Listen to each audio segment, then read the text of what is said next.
하나님 아버지 감사합니다. 저희들에게 하나님의 말씀을 준비하여 주시고 하나님의 말씀으로 살 수 있는, 하나님의 말씀으로 또한 사역할 수 있는 축복을 주시니 감사합니다. 아버지, 이 시간을 성령께서 함께하여 주시고 성령께서 우리에게 직접 알려주시는 말씀으로 저희가 하나님의 말씀을 받아들일 수 있도록 도와주시옵소서.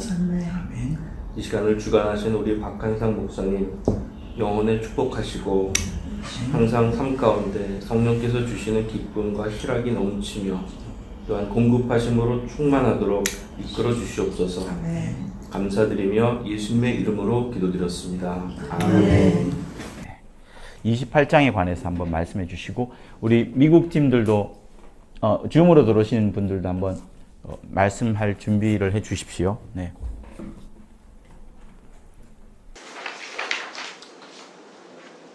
전번 주에 하나님의 행복에 대해서 좀 더 이야기 나누다가 저희들이 멈춘 것 같아가지고 하나님의 행복에 대해서 좀 더 저희에게 말씀해 주실 게 있으실까요?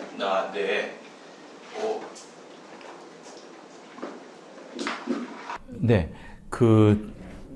내 안에 있는, 그러니까 저는 정리를 다 했다고 생각하는데, 내 안에 있는 기쁨을 너희에게 주기를 원하노라 라고 말씀을 하시죠. 예수께서. 그 세상이 줄 수 없는 평안을 너희에게 주기를 원하노라 하시면서 세상이 도무지 줄 수 없는 것, 그동안의 어떤 율법 아래에서의 어떤 그런 거기서 누렸던 어떤 평안, 예를 들면은 이제 물질이 풍성하고 군사적 공격이 없고 또 어떤 삶의 우환이 없는 그런 부분을 말하는 게 아니라 예수만이 줄 수 있는, 예수만 가져다 줄 수 있는, 그러니까 도무지 세상이 줄 수 없는 그런 평안, 또 혹은 다른 성경에서는 이제 그것을 기쁨, 내 안에 있는 기쁨을 너에게 주노라, 주기를 원하노라 이렇게 말씀을 하셨습니다. 근데 정작 주님의 삶은 우리 사람들, 인간의 눈에 볼 때에는 굉장한 고초와 그런 핍박들, 모욕, 멸시 이런 것들이 많았죠. 오직 주님을 아는 자만이, 그때 당시에는 제자들도 주님의 마음을 잘 몰랐을 것이고 주님의 기쁨을 몰랐을 것입니다. 그러나 성령이 오시고 나서 본인들이 이제 내 안에 예수께서 좌정하신 것을 확실히 확인하고 나서부터는 세상이 주는 어떤 그런 슬픔이나 고난의 고초 그 가운데서도 하늘에서 내려오는, 하늘에 있는 모든 신령한 복을 알게 되는, 그러면서 이제 십자가 길을 그들도 가게 되는 그런 것을 가게 되죠.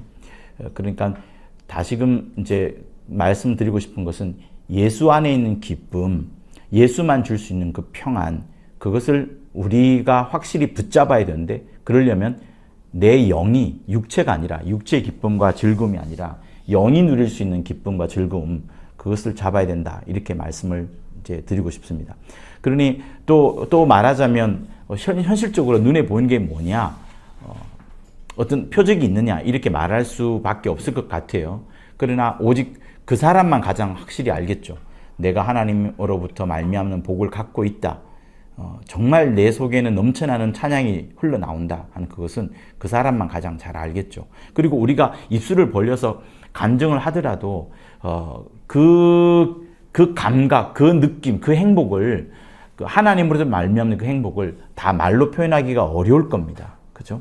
나는 많은 눈물을 쏟아냈지만 그 사람은 내 사정 속에 들어오지 않으면은 그런 눈물을 알지를 못할 테니까요. 네. 그래서 다시 한번 영에 대한 생각을 우리가 먼저 하고, 그 영에 대한 자각, 그리고 영이 얼마나 기뻐하는지를 늘 더듬어 봐야 될 것 같습니다. 세상이 줄 수 없는 예수님이 주시는 기쁨과 행복과 희락과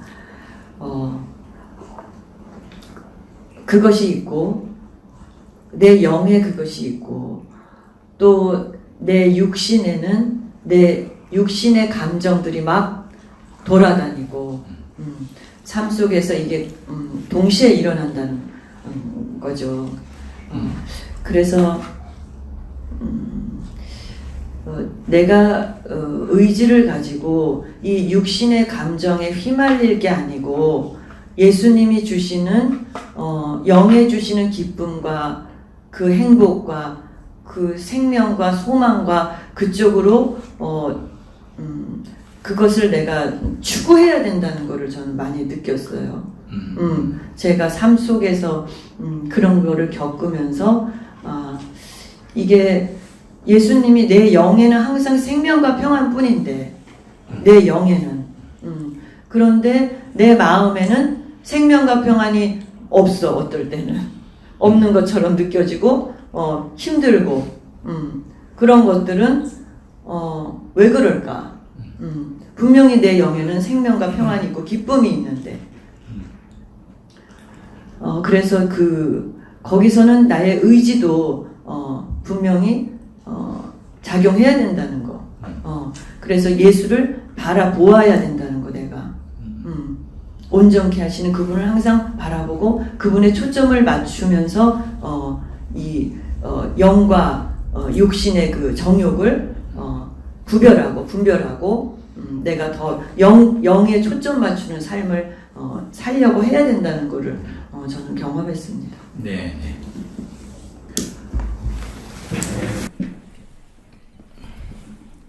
그 지난주에 이제 제가 한참 설명을 하고 나서 그 올가 성교사님이 방점을 한번 찍어 주셨죠. 옥토에 말씀이 떨어졌는데 그냥 자연히 결실이 되는 게 아니라 100배의 결실이 되는 게 아니라 내 혼이 협력을 해야 된다는 거예요. 그 우리의 영에 그러니까 옥토에 육체가 아니라 우리의 영의 옥토에 하나님의 말씀이 이제 심기워지더라도 그 혼이 꽉 그것을 이제 붙잡아 줄 수 있도록 말씀을 붙잡아 줄 수 있도록 혼이 이렇게 움직여야 된다. 이제 그렇게 최종적인 결정을 중간에 해 주셨어요. 최종이 아니라 중간에. 이제 그러면서 그 혼이 우리 옥토에 떨어진 하나님의 말씀을 붙잡기 위하여 혼이 어떤 데는 포기도 하고 또 어떤 데는 말씀을 더 세게 붙잡는 그런 것들도 필요하다. 이런 이야기를 계속 우리가 이제 주고 받았습니다. 그래서 혼이 하나님의 말씀을 쫓아갈 수 있도록 꽉 붙잡아준 그것이 필요하고 또 말씀이 우리 속에 먼저 들어와 있어서 그 말씀을 쫓아가려고 하는 그런 우리의 의지도 두 개 다 필요합니다. 네.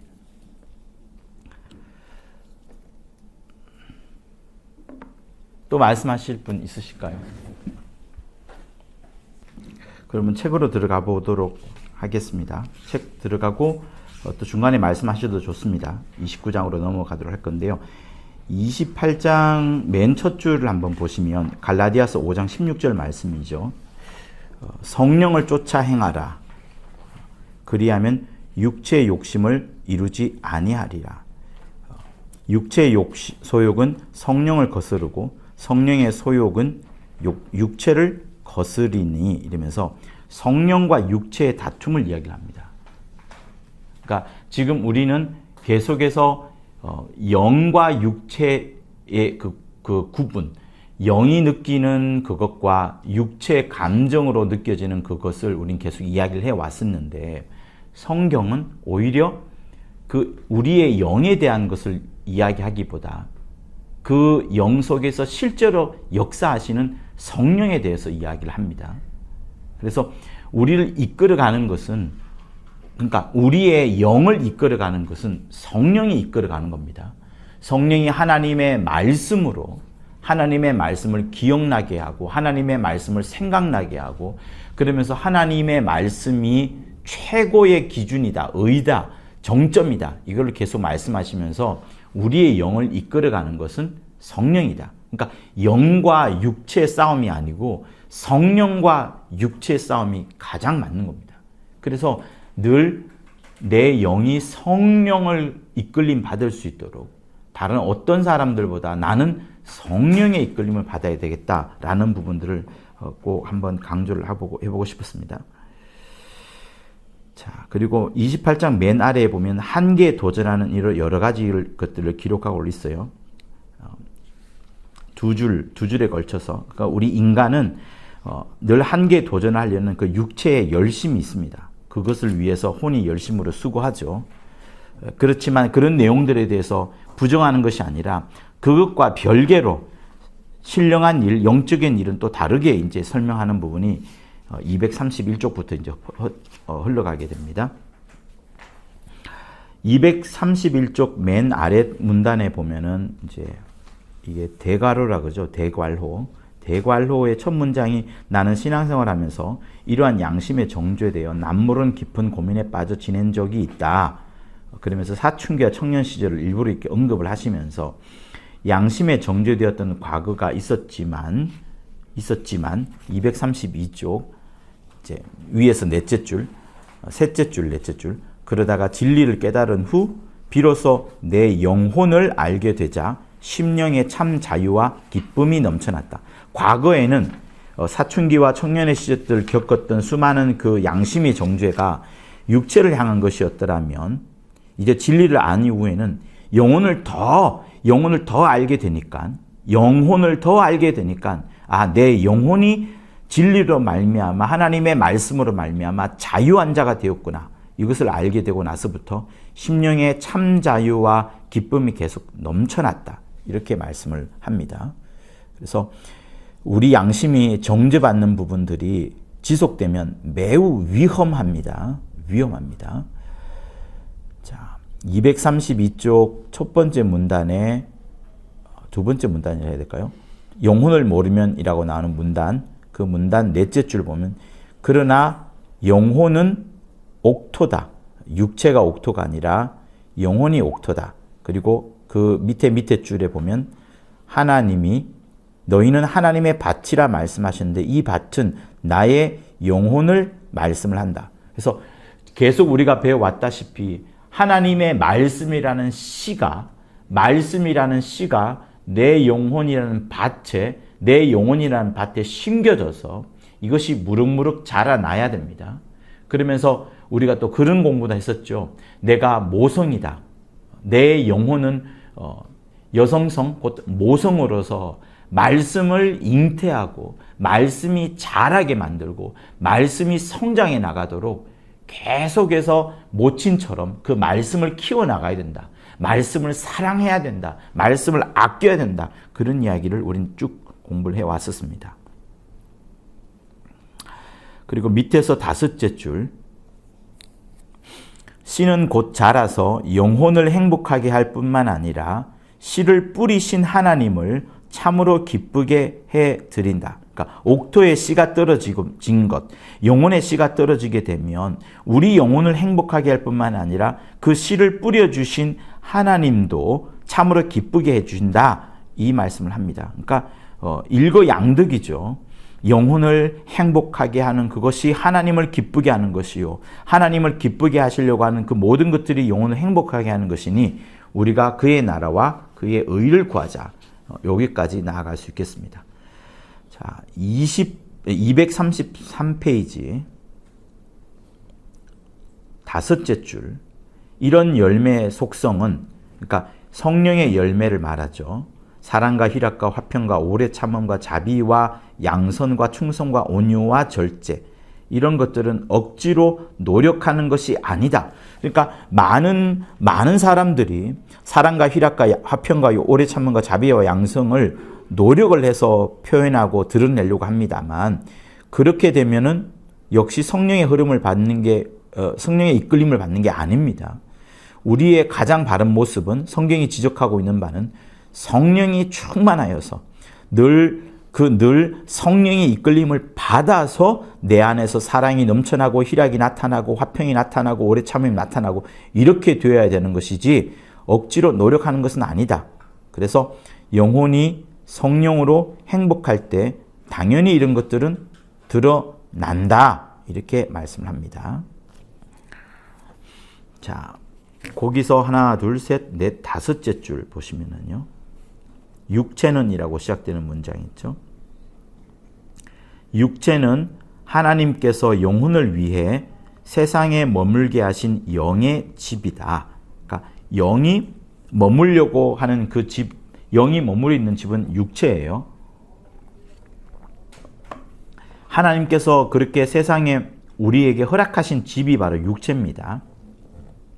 영에는 그렇지만 영에는 하나님이 들어와 계시기 때문에 하나님이 기뻐하시고 뜻을 같이 함으로 더욱 신령한 복으로 복되게 하신다. 이런 의미에서 우리의 육체, 주어진 그 한계의 시간과 공간, 육체 덩어리, 이 살덩어리, 이것들을 잘 하나님의 일하는 데서 잘 써야 되겠다라는 생각을 우리는 가져보게 됩니다. 자, 그리고 마지막 페이지, 우리가 가장 많은 질문을 해왔던 마지막 문단이죠. 육체의 감정과 영을 혼동하는 사람은 그 믿음이 자라지 못하여 아무 결실도 못하지만 육체와 감정을 예수 그리스도와 함께 십자가에 장사한 사람은 영혼을 깨닫고 영혼을 보고 만진다. 이런 사람은 확실한 영의 사람이다. 계속해서 영과 육체를 구별해야 되는 것을 강조합니다. 특별히 육체의 감정, 육체가 느낀 어떤 마음 그런 것을 영이라고 생각하면 절대로 안 된다. 영이라는 것은 오히려 형상도 없고 냄새도 맡지도 못하고 물질적인지 않은 그런 것이기 때문에 아주 막연합니다. 그러나 계속해서 영이 있다는 것을 주님이 계속 말씀하시고 성경이 말씀하고 있는 바이기 때문에 내 안에 영이 무엇인지를 계속 더듬어 가시고 발견해 나가시는 우리가 되어야 될 것이라 저는 확신을 합니다. 자, 이렇게 해서 28장을 마칠 건데요. 중간에 질문 있으실까요? 근데 목사님, 네, 이거 가져가십시오. 네.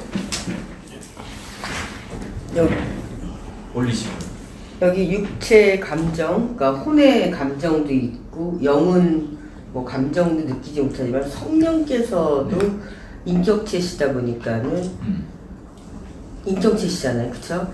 그렇기 때문에 성령께서 주신 마음이라는 게 있잖아요. 성령의 마음, 성령의 생각이라는 것을 따라가야 되는 거잖아요, 그렇죠? 네. 그렇지만 저희의 그러니까 혼의 의지도 또 중요하게 여기시. 아니 성령이 나 어떻게 그냥 인도해봐 이게 아니라 혼의 의지를 도 중요하다고 생각을 해요. 그렇죠? 네네. 아까 말씀하셨지만 그렇죠? 네. 그럴 때 이제 구별이 되는데 우리나라 성경에 보면 저도 뭐 영어는 잘 못하지만은 마음, 생각 이게 따로 분리가 돼 있지 않고 다 마음이라고 돼 있고 보통 그렇죠? 영과 혼도 이렇게 분리해서 쓰지 않고 보통 영혼이라고 다 묶어서 이렇게 돼 있고 그렇기 때문에 저는 이제 혼은 생각, 이 마인드라고 생각을 하고 이제 마음 보통 이럴 때 심령 우리의 그 하트, 뭐 심장, 뭐 그렇게 저는 생각을 하고 있거든요. 근데 뭉뚱그려서 이걸 마음이라고 다 써놓으니까는 뭐 간혹 생각이라고 이렇게 써놓은 데도 있지만은 그래서 그거를 되게 잘 구분해야 될 필요성이 좀 있는 것 같아요. 네네. 그러니까 번역을 하신 분들이 처음에 잘못했다 이게 아닙니다. 그때 당시에 최대한 본인들이 번역을 이제 아주 잘 해놓은 거예요. 그 해놓은 것을 따라서 우리 믿음의 선진들이 어느 정도 구분을 하면서 먼저 믿음의 선진들이 먼저 구분을 하면서 썼고 또 그것을 따라서 우리가 이제 성경을 이제 읽지 않습니까? 근데 우리 스스로도 정확하게 마음의 영역, 그 생각의 영역 이런 것들을 딱 구별하기가 쉽지 않을 겁니다. 그러나 충분히 우리가 감지하는 거죠. 내 육체의 생각, 내 육체의 마음, 그리고 성령이 이끄시는 그것. 성령은 절대로 우리 감정을 따라가는 게 아니니까요. 예를 들면 뭐 말씀과 상관없는 예언을 계속 하게끔 하지 않습니다. 말씀과 상관없는 환상을 계속 보게끔 하지 않습니다. 시몬이 이제 초기 사역 30년 동안에 환상을 거의 매번 보셨거든요. 신방을 가면 그 가정에 뭔가 보이는 것들이 너무 30년 동안 이제 그걸 계속 많이 줄곧 보고 와셨어요. 그러나 계속 하셨던 말씀이 뭐냐면 그 환상이 많이 본 사람은 진짜 아는데 환상이 아무것도 아니구나. 마치 우리가 지하철 아까 일로 올 때 수많은 사람이 지나가잖아요. 금방 잊어버립니다. 많은 사람이 지나갔겠거니 이렇게만 하고 잊어버립니다. 그러니까 환상을 많이 보는 사람, 성경대로 환상을 많이 본 사람은 그것들이 자기 머릿속에 깊이 박혀 있는 것이 아니라 오히려 그런 것들이 생각나지 않고 하나님이 이끄시는 그 역사 속에 있는 흐름, 그런 것들, 그리고 하나님의 말씀이 더 깊이 생각나기 때문에 성경적으로 환상을 보는 사람들은 그것 오히려 말하지 않을 거다. 그런 확신을 갖고 한번 쭉 설명을 하신 적이 있어요. 지도자반에서. 사범반인데. 그러니까 환상을 많이 본 나는 확신하게 난 그렇게 주장한다. 환상 많이 본다고 떠벌리는 사람은 오히려 환상을 못 본 사람이다. 환상을 제대로 못 본 사람이다. 이렇게 말씀을 하죠. 네. 그러니까 이제 얼마나 하나님의 말씀이 중요한지 충분히. 또 하실 말씀 있으실까요? 네. 없으면 우리 29장으로 넘어가도록 하겠습니다. 네, 핵심 문장 2번씩 읽도록 하겠습니다. 많은 사람들이 낙원에 우리가 마지막에 들어가야 할 하나님의 집과 혼동한다. 많은 사람들이 낙원에 우리가 마지막에 들어가야 할 하나님의 집과 혼동한다. 교회는 마치 십자가에 달려 피를 흘리는 주 예수의 처절한 그때의 모습을 추억하는 곳이라 하겠다. 교회는 마치 십자가에 달려 피를 흘리는 주 예수의 처절한 그때의 모습을 추억하는 곳이라 하겠다. 형제들아, 신령한 것에 대하여는 내가 너희의 알지 못하기를 원치 아니하노니 신령한 것에 대해 무식한 것이 얼마나 무서운 일인가. 형제들아, 신령한 것에 대하여는 내가 너희의 알지 못하기를 원치 아니하노니 신령한 것에 대해 무식한 것이 얼마나 무서운 일인가. 이때의 혈과 육은 하나님 나라를 유업으로 받지 못한다. 그러나 영혼은 낙원으로 옮길 터인데 육체의 영광을 하나도 취해가지 못한다. 이때의 혈과 육은 하나님 나라를 유업으로 받지 못한다. 그러나 영혼은 낙원으로 옮길 터인데 육체의 영광을 하나도 취해가지 못한다. 육체가 많은 고생을 하여 얻은 보화를 하나님께 헌신한다는 것이 억울하게 여겨지겠지만 오직 영혼을 사랑하여 그리고 영혼을 위해 하늘에 쌓아두게 하신다.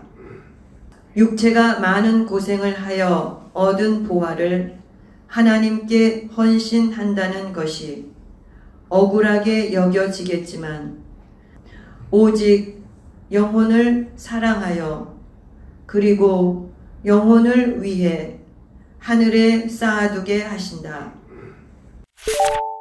영혼으로 하여금 세상에서 하나님 나라의 일을 많이 할 수 있도록 그 앞에 가져다 주시고 기쁨으로 그 일을 하게 하신다.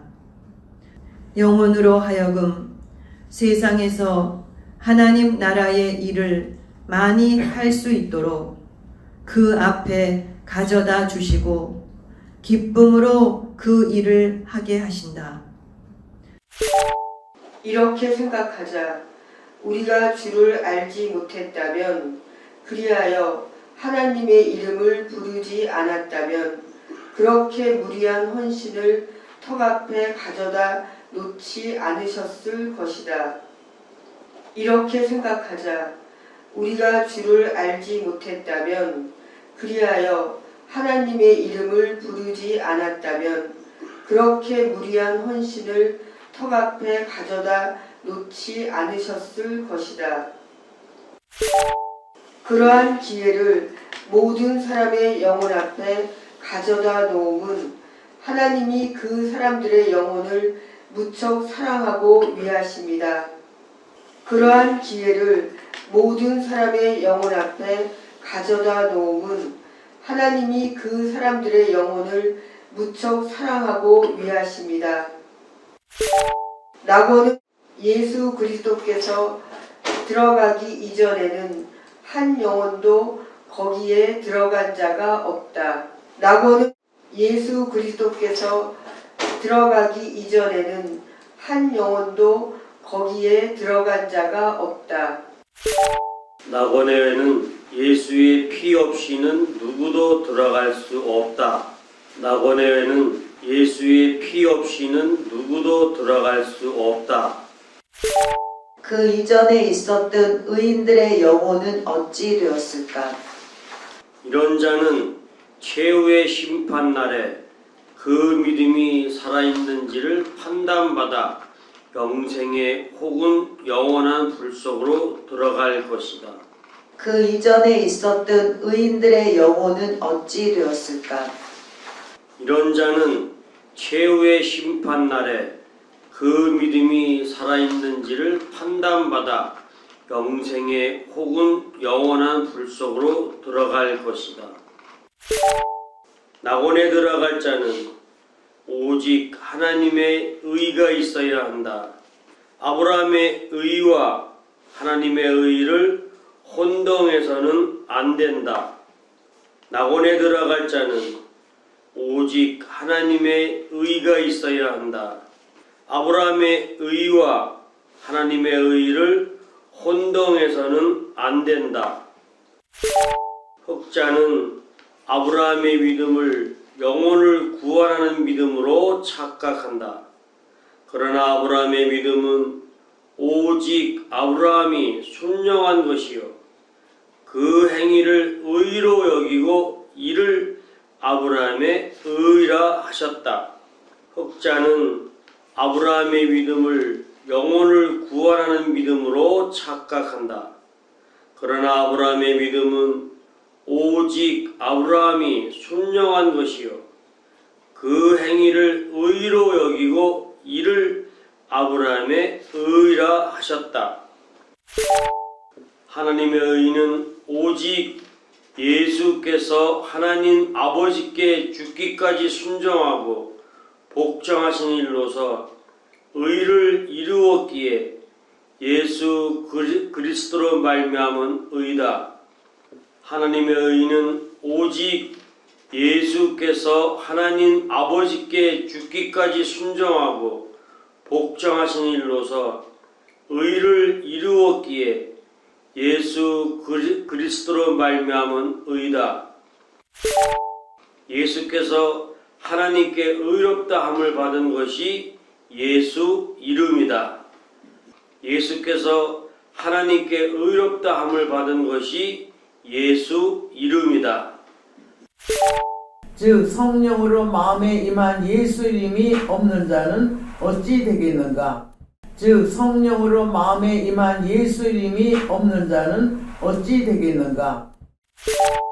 예수 그리스도를 믿어 은혜로서 의롭다함을 받은 영혼들은 주와 함께 낙원에 이르고 아브라함과 함께 순종하여 행함으로 의롭다함을 받은 영혼들은 아브라함의 품이라 하는 아브라함의 의와 함께 있다.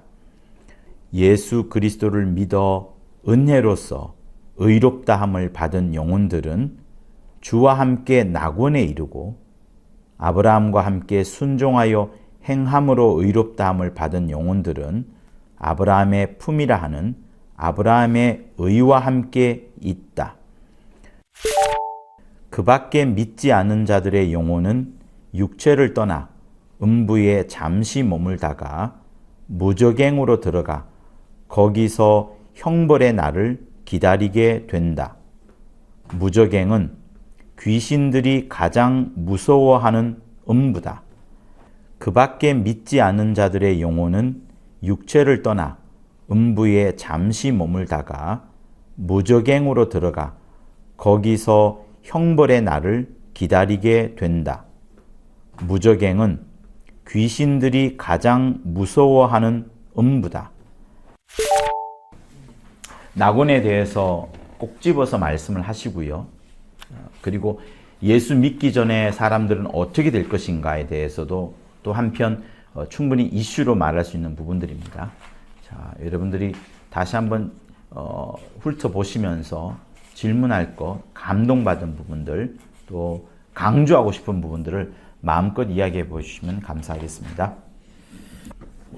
하시겠어요? 네, 권사님.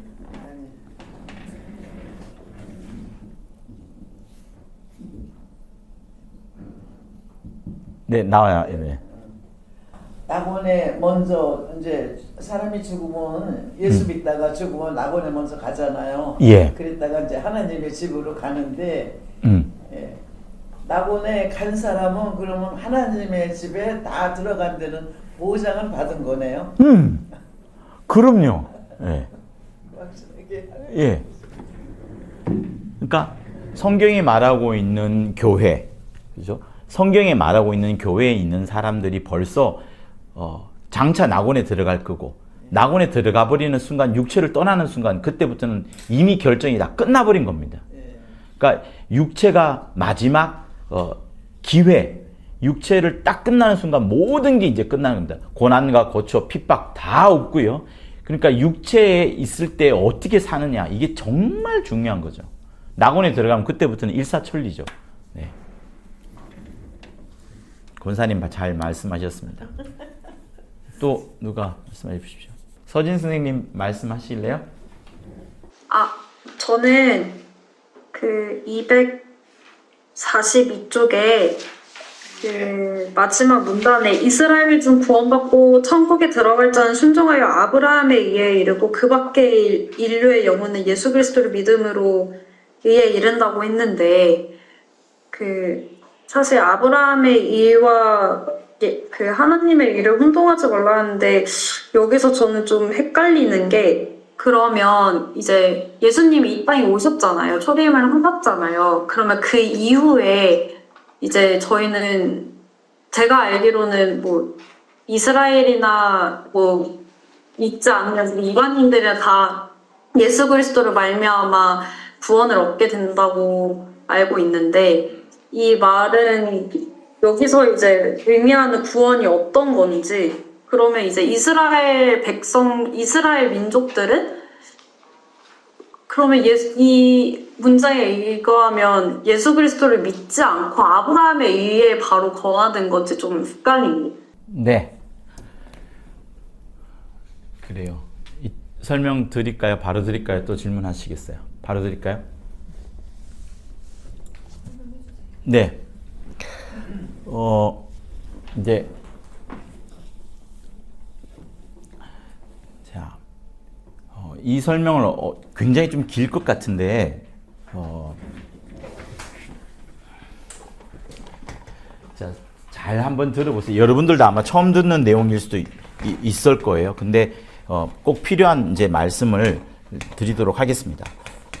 자, 그 요나서 아시죠, 여러분? 요나서. 권사님 요나서 아시죠? 요나서 내용이 뭐예요? 그 요나서 내용이 하나님께서 요나 선지자에게 니느웨로 가서 니느웨로 가서 복음을 전하라 이렇게 말씀을 합니다. 그러니까 제가 지금 잘 못 그리겠습니다만 뭐 지중해 한 덩어리 이렇게 그려볼게요. 그러니까 요나가 이제 여기 있는데 니느웨가 여기 있어요. 이 정도. 좀 더 멀리일 수도 있습니다만 어쨌든 이 이스라엘을 당시 지배하고 있던 식민지 삼고 있던 그 나라의 수도예요. 하나님께서 요나한테 니느웨로 가서 전도하라고 말을 합니다. 근데 요나가 약간 기분이 나쁘죠. 아니, 우리 민족을 핍박하는 그 나라에게 왜 전도합니까? 하나님의 그 복을 왜 전합니까? 하면서 얘가 니느웨로 가지 않고 엄청난, 지금으로 하면 아마 스페인 정도 다시스로 갑니다. 다시스, 아주 멀리 가죠. 그래서 배를 탔어요. 자, 배를 타고 이제 갑니다. 아휴, 정말 나는 그림을 잘 못 그리겠네. 배를 타고 가요. 근데 배에서 어떤 일이 생기게 되죠? 막 풍랑이 일어나고 난리가 나지 않습니까? 그때 뱃사람들이 뭡니다. 너도 기도해라. 우리도 지금 죽을 것 같으니까 우리 신을 부르다가 막 기도할 텐데 너도 빨리 기도해라 하는데 이 요나는 기도하지 않고 그냥 배 밑창으로 가서 그냥 잠만 잡니다. 그런데 계속 그러다 보니까 이제 점점 힘들어지니까 너는 왜 안 하냐 막 이렇게 하다 보니까 결국 요나가 이야기를 하죠. 사실은 얘 내 때문이야. 하나님께서 나한테 여기 가서 전도하라 했는데 나 지금 도망가고 있는 거거든. 그래서 지금 이 난리가 난 거야 하면서 뭐라고 말하면 나를 바다에 던져봐. 그러면 잠잠해질 거야 라고 말합니다. 그래서 던졌더니 풍랑은 잠잠해지고 대신 요나는 큰 물고기 이제 잡아먹힙니다. 큰 물고기가 잡아먹는다면 물고기가 어디로 가요? 이쪽으로 가요? 이쪽으로 가요? 이쪽으로 갑니다. 여기다가 툭 뱉어놓습니다. 그리고 나서 요나가 깨닫게 되죠. 아, 내가 해야 될 일을 깨달았구나 하면서 니느웨에 가서 이제 다시 복음을 전합니다. 3일 밤낮을 막 뛰어다니면서 전도를 하는데 3일 밤낮 맞네요. 아무튼 그 전도하자마자 니느웨 사람들이 회개를 하게 되고 그 회개를 통해서 이 사람들이 다 살아나게 됩니다. 이 스토리예요. 자, 그러면 이제부터 질문이 들어갑니다. 풍랑이 일어났을 때 배에 있는 사람들 요나가 아직 물속에 떨어지지 않았어요. 요나가 뱃속에서 떨어졌을 때 누가 살아나요? 배 위에 있는 사람들이 살죠. 얘가 안 떨어지면은, 죽지 않으면은 배 위에 있는 사람들은 살 수가 없어요. 요나가 떨어지자 배 위에 있는 사람들이 전부 다 살아났습니다. 자, 요나가 죽은 줄 알았는데 요나가 물고기가 잡아먹고 요나가 이제 다시스로 니느웨로 갑니다. 제가 이쪽이 니느웨인데 이쪽으로 안 그릴게요. 여기서 이제 죽고 여기서 뛰어내려서 요나는 거의 죽음 같지만 물고기가 잡아먹고 물고기가 다시 툭 뱉어냅니다. 자, 요나가 살아난 다음에 니느웨에서 전도하잖아요. 니느웨에서 전도함으로써 또 누가 살아나요? 니느웨 사람들이 살아납니다. 여러분 뭘 느끼지 못하겠어요? 요나가 죽어야지 뱃사람들이 살고 요나가 산 다음에 복음을 전하니까 이 니느웨 사람들이 살아납니다. 예수께서 표적 보여달라 이야기를 많이 듣습니다. 사람들한테. 충분히 예수님께서 많은 표적을 보여주셨어요. 표적 중에 제일 중요한 표적이 뭘까요? 예수님의 일하심 중에 가장 중요한 표적은 뭘까요? 말해보세요. 여러분들이 생각나는 모든 표적. 죽음과 부활? 요나의 표적은 얘기했었죠. 네. 네. 여러 표적이 있습니다. 아무튼 우리가 생각나는 수많은 기사와 이적들. 그러나 주님은 표적 이야기할 때마다 2번 강조한 표적이 있어요. 여러분 한번 보실래요? 마태복음 10몇 장인데요.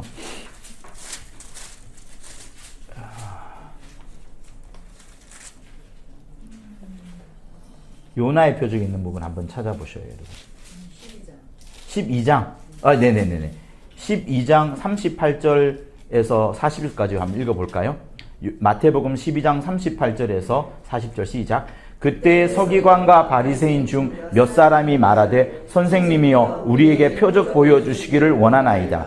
예수께서 대답하여 가라사대 악하고 음란한 세대가 표적을 구하나 선지자 요나의 표적 밖에는 보일 표적이 없느니라.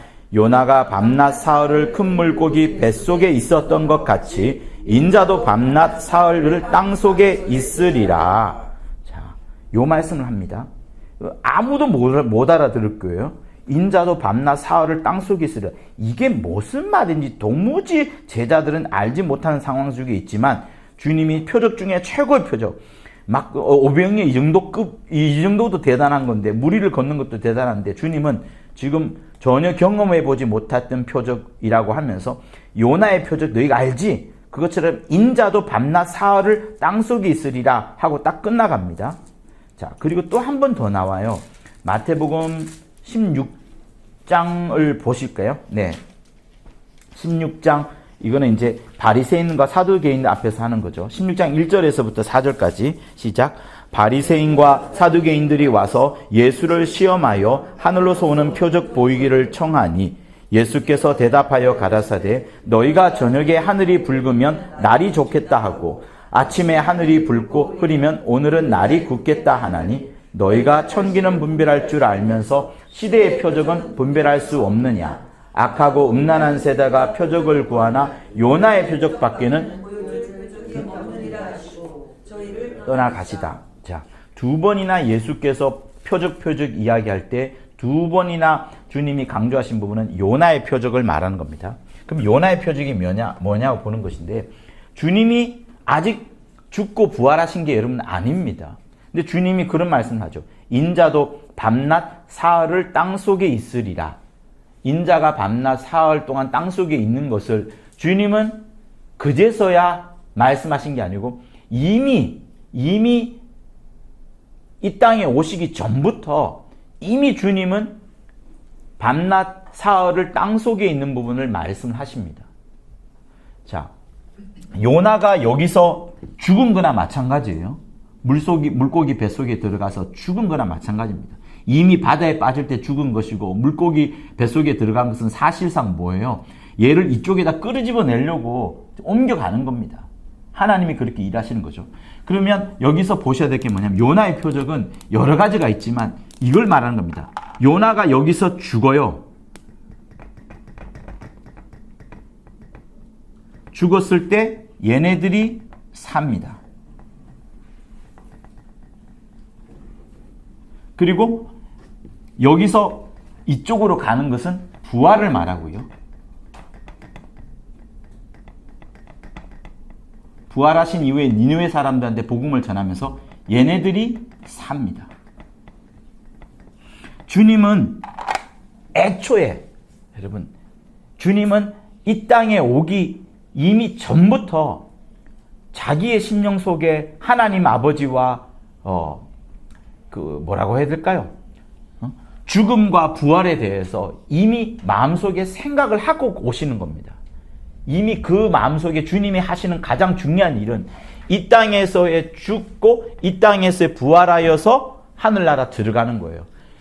계속 강조하는 것이지만 주님의 가장 큰 목적은 인간을 구원하는 것과 마귀를 진멸하는 것과 또 이 하늘 전체를 상속하는 게 있습니다.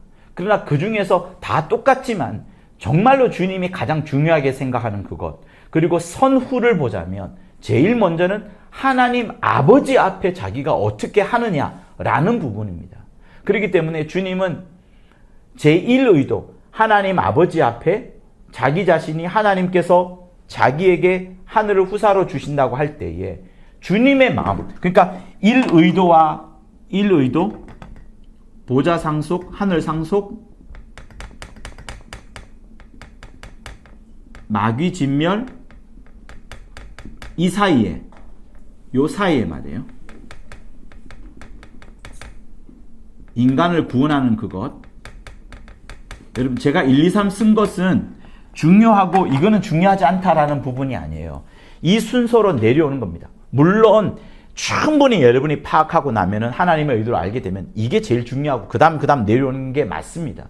그러나 순서로도 이렇게 되는 거예요. 하나님께서 아들에게 하늘을 아들을 위하여 하늘을 지으시고 그 하늘에 아들이 들어가기를 간절히 원하십니다. 그러니 예수께서 하늘 보좌에 앉으시는 그것, 그래서 하나님이 예배해 두신 하늘의 영광과 그 위엄을 전부 다 받으시는 것이 하나님 아버지의 간절한 뜻입니다. 간절한 뜻이에요.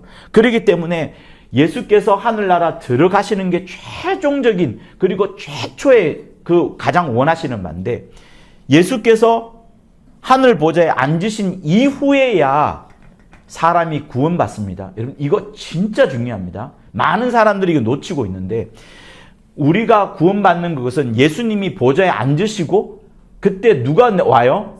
성령이 옵니다. 성령이 오고 나서부터 제자들에게 일러주고 제자들이 나가서 복음을 전하게 되는 겁니다. 예수께서 보좌에 앉지 않고서는 인간 구원이 절대로 이루어지지 않습니다. 다시 말하면, 아니, 예수님 돌아가시기 전에도 아브라함이 하나님을 믿음으로 말미암아 그것을 의로 여겼으니까 당연히 구원받겠지라고 생각을 합니다. 그러나 구약의 사람들이 생각하는 그 구원은 확정된 게 아니에요. 그냥 막연한 것, 희미한 구름으로 바라보는 것, 예표, 그림자, 이걸 말하는 겁니다. 그래서 히브리서 11장이 뭘 말합니까? 믿음의 선진들이 이렇게까지 계속 믿음으로 기다리지 않았느냐? 주님이 죽기 전까지는 아무것도 이루어지지 않습니다. 그러니 요거 보세요.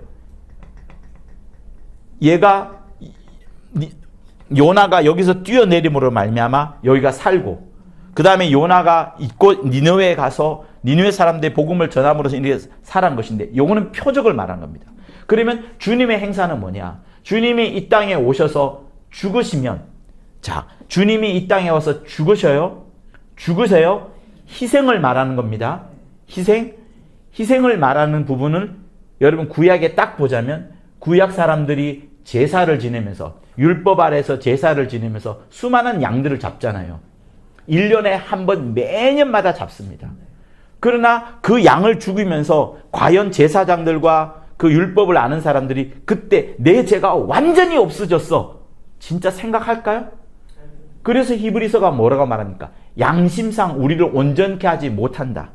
우리 양심으로도 그 매년 양을 죽일 때마다 그냥 쳐다만 보고 있지. 율법이 말하고 있는 바니까, 레위기가 말하고 있는 바니까 하는 것이지, 우리 양심으로 난 진짜 자유해 라고 못 느낀다. 그러면서 그들이 생각하는 것은, 뭔가가 있을 것인데 그 양의 죽음을 매년 볼 때마다 그리스도가 오실 것인데, 메시아가 오실 것인데 희미하게만 믿음을 갖고 있는 겁니다. 그런데 실제로 예수님이 딱 오시는 순간, 주님이 죽으시는 순간, 배 위에 있는 이 뱃사람들이 전부 다 살아났던 것처럼, 주님이 죽으시는 순간 그동안에 속죄 제사를 지냈던 유대인들, 속죄 제사를 정말 믿음으로 지냈던 유대인들이 전부 다 살아나는 겁니다. 그게 아브라함의 의, 그들이 아브라함의 품에 들어갑니다. 아브라함의 품에. 그러니 예수님이 죽지 않으시면 절대로 그들은 살아날 수가 없어요. 그들은 양이 죽는 모습, 양이 희생하는 모습 계속 봐왔습니다. 그런데 하나님의 어린 양이 와서 죽으시는 순간 율법 아래에 있던 모든 사람들, 율법 아래에 있어 진짜 믿음을 가졌던 율법 아래에 있던 사람들이 전부 다 살아나는 겁니다. 그러나 니느웨에서 이 요나가 여기서 떨어진 다음에 이곳에 가서 복음을 전한 것은 또 뭘 말하느냐? 이방인들을 말하는 거예요. 이방인들. 장차 이루어질 그 하나님의 복음이 흘러가는 온 땅에 흘러가서 누구든지 예수를 믿고 예수 이름을 부르는 그 순간, 그러니까 이름이란 책이 나오잖아요. 이름이 왜 중요하냐면 어떤 특정한 사람을, 특정한 존재를 가장 집약적으로 부를 수 있는 그게 누구냐면 이름입니다. 그러니까 안산에 어떤 누구누구에 있는 교회에 누구누구 목사님의 부인이 올가다 이렇게 말하는 것보다 그냥 올가 이러면 딱 아는 그것처럼 우리에게 예수 이름을 준 것은 예수 이름 나오는 순간 2000년 전에 예루살렘에서 복음을 전하고 그 골고다 언덕에서 죽으신 딱 그분에 딱 말할 수 있는 것처럼 예수님께서 이제 미래의 사람들, 이방인들 모두에게도 그 이름을 믿고 그 이름을 부르면 누구든지 다 살아날 수 있도록 하신 그거를 요나의 표적이라 말하는 거예요. 그래서 다시 이제 여기로 들어가 보면 예수께서 보좌에 앉으신 다음에 그때부터 성령이 막 오셔서 믿는 자에게만 옵니다. 성령은 믿지 않는 자에게 오지 않습니다. 믿는 자에게만 와서 그 사람 속에 거하면서 그 사람에게 계속 하나님의 말씀을 가르쳐주고 생각나게 합니다. 그러면서 주님이 이제 인간을 구원하는 거죠. 그리고 주님이 십자가에 달려 돌아가셨지만 그가 부활하면서 마귀의 사망 권세가 깨진 것이기 때문에 순서가 이렇게 되는 거예요. 보좌에 앉으시면서 마귀를 이제 진멸해 나가는 거. 그러니까 주님이 십자가에 달리셔서 사망 권세를 깨뜨렸고 그러면서 마귀는 심판을 이미 받았습니다. 그러나 최종적으로 마귀가 불못 속에 들어간 것은 뒤에 남아있지만 이미 심판을 받았다라고 말씀하시는 거고, 그리고 이 마귀가 심판을 받았으니 집주인을 결박한 다음에야 그 세간을 늑탈하지 않느냐 하는 것처럼 얘가 지금 이제는 완전히 꽁꽁 묶였고 심판을 받았기 때문에 마귀의 종이 되었던 자, 마귀가 율법을 갖고 장난하잖아요. 마귀가 율법을 갖고 계속 너 죄 있어. 죄의 삭은 사망이라. 피 흘림이 없으니 죄사함이 없느니라 하면서 계속 죄가 있는 사람에게 사망을 가져다 주는데 그 사망의 세력 잡은 자를 결박해버렸으니 이제 그에 속해 있던 세간, 인간을 전부 다 끄집어낼 수 있게 되는 겁니다. 그러니 반드시 주님이 여기에 앉으셔야지 그때부터 일이 시작되는 거. 그러니 창세전부터 하나님 아버지께서 아들을 위하여 보좌에 앉히시게 하려는 그 하나님 아버지의 큰 뜻이 마침내 2000년 전에 완전히 이루고 난 다음부터야 온 세상에게 복음이 흘러가는 겁니다. 그렇기 때문에 지금 질문하신 부분 이거잖아요. 이스라엘 중 구원받고 천국에 들어갈 자는 순종하여 아브라함에 의해 이르고, 이 부분은 뭐냐면 예수님 오시기 전에 많은 사람들이 그 믿음을 갖고 죽어갔습니다. 히브리서 11장에 나와 있는 것처럼. 그러나 그들이 실상을 본 건 아니에요. 앞으로 이루어질 것이다. 속죄의 제사를 지냈고 속죄의 제사에 피 흘림이 있었기 때문에 우리는 구원받을 것이다. 구원에 이를 것이다. 라고 했었다가 마침내 메시아가 딱 오셨습니다. 메시아가 오시고 나서부터 그 믿음이 이제 살아나서 그들은 아브라함의 품에 들어가는 것이고, 이제 우리는 2000년 전에 예수님이 죽으셨지만 이미 그때 주님이 약속하셨어요. 온 천하 모든 민족의 사람들이 나를 믿고 내 이름을 부름으로 말미암아 누구든지 살아날 것이다 하면서 예수님 오신 이후부터는 이제 낙원에 들어가는 그 역사가 있습니다. 그러니 차이가 있어요. 차이가 있긴 있습니다. 한쪽에 이 구약의 사람들, 율법 아래에 있던 사람들은 예수님을 만나지 못했지만 약속을 받았기 때문에 그 약속으로 말미암아 살아난 자들이고, 우리는 2000년 전에 예수님이 오신 것을 눈으로 보았고 만졌고 속에 성령까지 모셨기 때문에 얘네들은 성령을 모시지 않았어요. 모실 수도 없었고요. 그러나 우리 여기 니느웨에 있는 우리들은 성령을 모셨기 때문에 저 하늘나라의 가장 아버지 집에 딱 거하는 겁니다. 그러니 사실상 보면 얼마나 우리가 은혜로운 자예요. 얼마나 은혜 받은 겁니까? 얘네들은 수천 년간 하나님을 섬겼지만 성령이 오시지 않음으로 말미암아 우리보다는 좀 그렇지만, 그래서 이걸 어떤 눈으로 보면 형평으로 보면 형평이 맞지 않다라고 보지만, 그래서 하나님 뭐라고 말합니까? 야, 내가 사람을 살렸다고 너가 사람을 살리고 죽이는 그것에 대해서 내가 힐문하느냐? 내가 마음대로 살리고 내가 마음대로 죽인 건 내 권한이다. 토기장이가 무엇을 하지 못하느냐 하면서 우리에게 은혜 받은 자, 마지막 순간이라도 10달란트 취하는 자, 그걸 말하는 겁니다. 아침에 왔던 저녁에 왔던 똑같은 달란트를 취하는 그것처럼 우리에게 주 예수를 알므로 말미암아 큰 은혜 받은 우리가 정말 다행이다는 것을 또 말해주는 겁니다. 그래서 이 정도로 해서 한번 정리를 해드렸으면 좋겠는데 좀 더 읽다가 또 설명이 될 것 같습니다. 네, 그래요. 잠시 쉬었다 하도록 하겠습니다.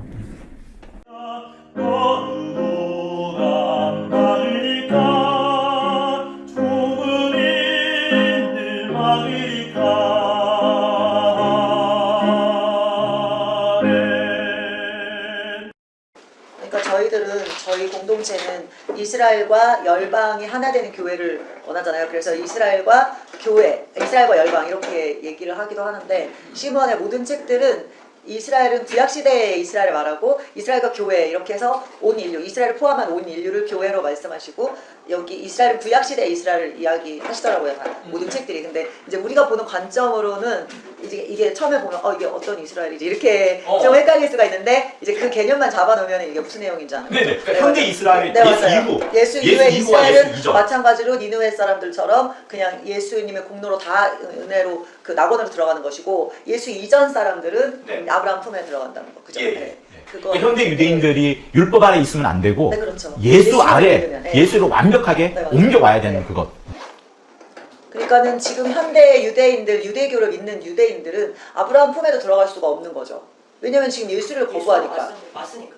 그치. 예수를 이미 거부하고 예수가 이미 오셨는데도 믿지 않기 때문에 그게 정말 너무 안타까운 우리의 모습이에요. 그분들이 얼마나 하나님을 정말 악망하는지 말도 못하거든요. 근데 예수님을 거부해요. 처음에 나랑 전화를 하면은 이츠학이라는 그런 랍비가 나한테 예수에 대해서 전할 생각하지 마. 나는 그렇지만 너가 이스라엘 사랑한다는 걸 알기 때문에 우리 공통점이 있어서 얘기하는 거야. 그렇게 처음부터 나는 예수에 대해서 말하지 마. 예수에 대해서 나는 이미 거부할 거야. 이렇게 말을 시작해요. 그게 너무 안타까워. 진짜로 예수님 그 하나님 너무 사랑해서 너무 사랑하고 섬기고 하나님의 이름을 그럼 너는 하나님의 이름을 야훼라고 생각하냐 여호와라고 생각하냐 자기는 그 이름을 말하지 않을 거라고 아무 말도 하지 않을 거 너 말하지 마 그런 식으로 막 이래 그 말을 입에다 담지도 말라 그래 큰일 난다고 정말이지 그 사람들한테 복음이 가기를 우리가 지금 기도하고 있는 거예요. 근데 하나님께서는 이 디아스포라 유대인들 그 중에서 제일 무시하는 유대인들이거든요. 에티오피아 유대인들, 러시아 유대인들 제일 무시해요. 이스라엘 그 본토에서나 전 세계는 유대인들 중에서 제일 유대인 취급도 안 하는데 어쩔 수 없이 피가 있으니까 DNA가 있어서 쳐주는 그런 사람들인데 이들에게 복음이 확산되고 있어요. 이들은 다 받아들이고 얼마나 하나님께서 하나님 너무 놀라요. 네. 네. 그래서 이들이 이제 이 이스라엘을 구원받게 하는 일에 쓰임받을 거라는 그러겠네요. 거죠. 네. 하나님께서 반드시 약한 자를 맞아요. 들여다가 가장. 쓰시면서 놀랍게 우리 역사하십니다.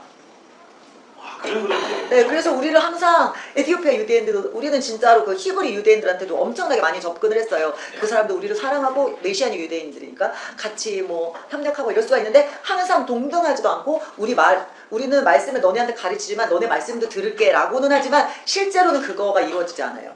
실제로 그러면은 저희 가서 거기서 좀 말씀 드릴게요. 들었어. 그 다음에 이제 우리 말씀도 들어보실래요? 그럼 그건 좀 약간 그렇게 돼서 말로는 그렇게 원하지만 실제로는 그렇게 되지가 않아요. 근데 우리를 꼭 에티오피아 유대인이나 러시안 유대인들한테 인도를 하시는데 그분들 막 겸손히 말씀을 듣는 거예요. 정말 우리가 황송할 정도로. 근데 이제 그 사람들이 이제 하나님의 의도를 깨달으면 이제 진짜 폭발적인 거 되는 거죠. 이스라엘이 구원받으면 이제 전 세계는 다 문이 닫히는 거거든요. 사복음서 좀 읽으라 하세요. 당연히 그걸 하죠. 계속 읽으라고 하셔요. 그러니까 그 사람들이 그 지금 열리고 있다니까요. 그래서 이제 우리가 이 신학교 사역을 구체적으로 이제 하기를 기도하고 있습니다. 선생님 뭐 자꾸 이야기했으면 시몬은 모델이에요. 왜 모델이냐면 그가 초등학문을 다 배우기 전에 마무리하기 전에 성경책을 통해서 지식이 들어갔단 말이에요. 그러니까 원체형 공간으로서 지식이 성경이 딱 잡혔기 때문에 그게 항상 틀이 되는 겁니다. 그러니까 그렇게 말씀이 확 들어가야 되는 게 맞죠. 우리 먼저 말씀을 진짜 더 많이 읽고 읽어야 돼 진짜. 그러니까 사도행전 17장 238페이지에 있는 사도행전 17장 24절에서 27절에 보면 거주의 경계를 그어서 하나님을 찾아 발견하게 한다라는 것이 이제 그거를 이제 어떤 예표냐면은 하늘나라 천국을 이제 우리가 침노할 수가 있잖아요. 그러니까 천국과 여기는 이제 경계가 있는 거잖아요.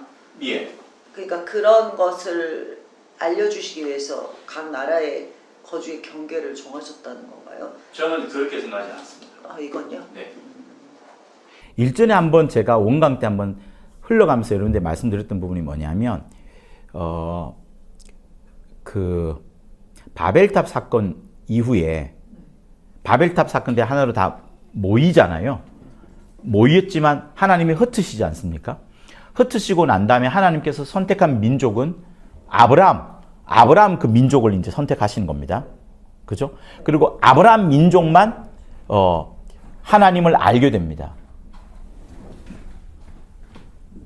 아브라함 민족만 하나님을 알게 되지 아브라함 이외의 민족은 하나님을 몰라요. 아예 모릅니다. 그들이 알고 있는 이는 그 성경에 나오는 하나님이 아니고 그냥 일반 신, 세상 신을 말하는 겁니다. 그러니 저는 그 경계를 지었다라는 그 말씀이 지난번에 우리 한판 다니엘서인가 어딘가에 보면 거기서도 또 나오거든요. 그러니까 이건 하나님의 의도는 아니에요. 하나님의 의도나 배려는 아닙니다. 그러니까 저는 어떻게 생각하면 바벨탑에서 신들이 내려와서 흩지 않습니까?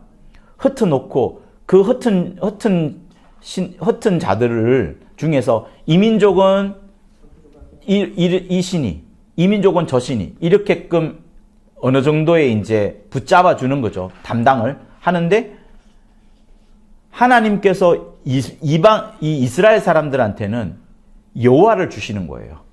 여호와를 주셔서 여호와로 하여금 여호와가 이스라엘을 이끌어 가도록 이방 신들은 여호와를 모르고 그러나 이방 사람들 역시도 각각의 민족마다 그 하늘에서 내려온 신, 흩은 신들 중에 한 사람씩 맞는 거죠. 그러나 그들이 뭐 착하다, 의롭다, 이건 나중을 문제로 하고, 어쨌든 이스라엘 사람들, 아브라함의 후손들에게만 여호와가 역사하는, 그래서 아브라함의 민족들은 여호와를 통해서 하나님을 알아가는 것, 그 과정으로 흘러가오는 반면 나머지 민족들은 여호와가 아니라 일반 신이기 때문에 막연한 두려움, 막연한 어떤 그런 신에 대한 두려움, 이런 것을 가지면서 그들이 하나님을 더듬어 찾아가는 그것, 그렇게 저는 보고 있어요. 그리고 사도행전 17장에 나오는 경계를 더 하나서 하나님을 찾아간다 이렇게 말하잖아요.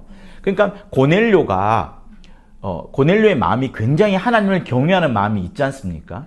물론 그 근처에 유대 민족이 살았기 때문에 그렇게 하겠지만 세상 어디 곳곳에서도 그렇게 막연하게나마 신을 쫓아가는 사람들이 있는 거죠. 그러나 거기는 어떠한 약속도 없는 것이기 때문에 의미가 없고, 하나님이 주어진 민족, 하나님이 선택한 민족은, 딱 선택한 민족은 유대인들, 이스라엘 민족들, 그 민족을 선택했기 때문에 그 민족에게만 하나님이 계속 말씀을 해주시고 하나님의 속성과 하나님의 성품을 이야기해주고, 그러다가 마침내 그 민족을 통하여 예수께서 오심으로 그때부터 모든 민족들에게 복음이 흘러가는, 그것으로 저는 사도행전 17장을, 이건 제 개인입니다. 시몬하고 상관없이 개인적으로 저는 생각을 하고 있는 부분이에요.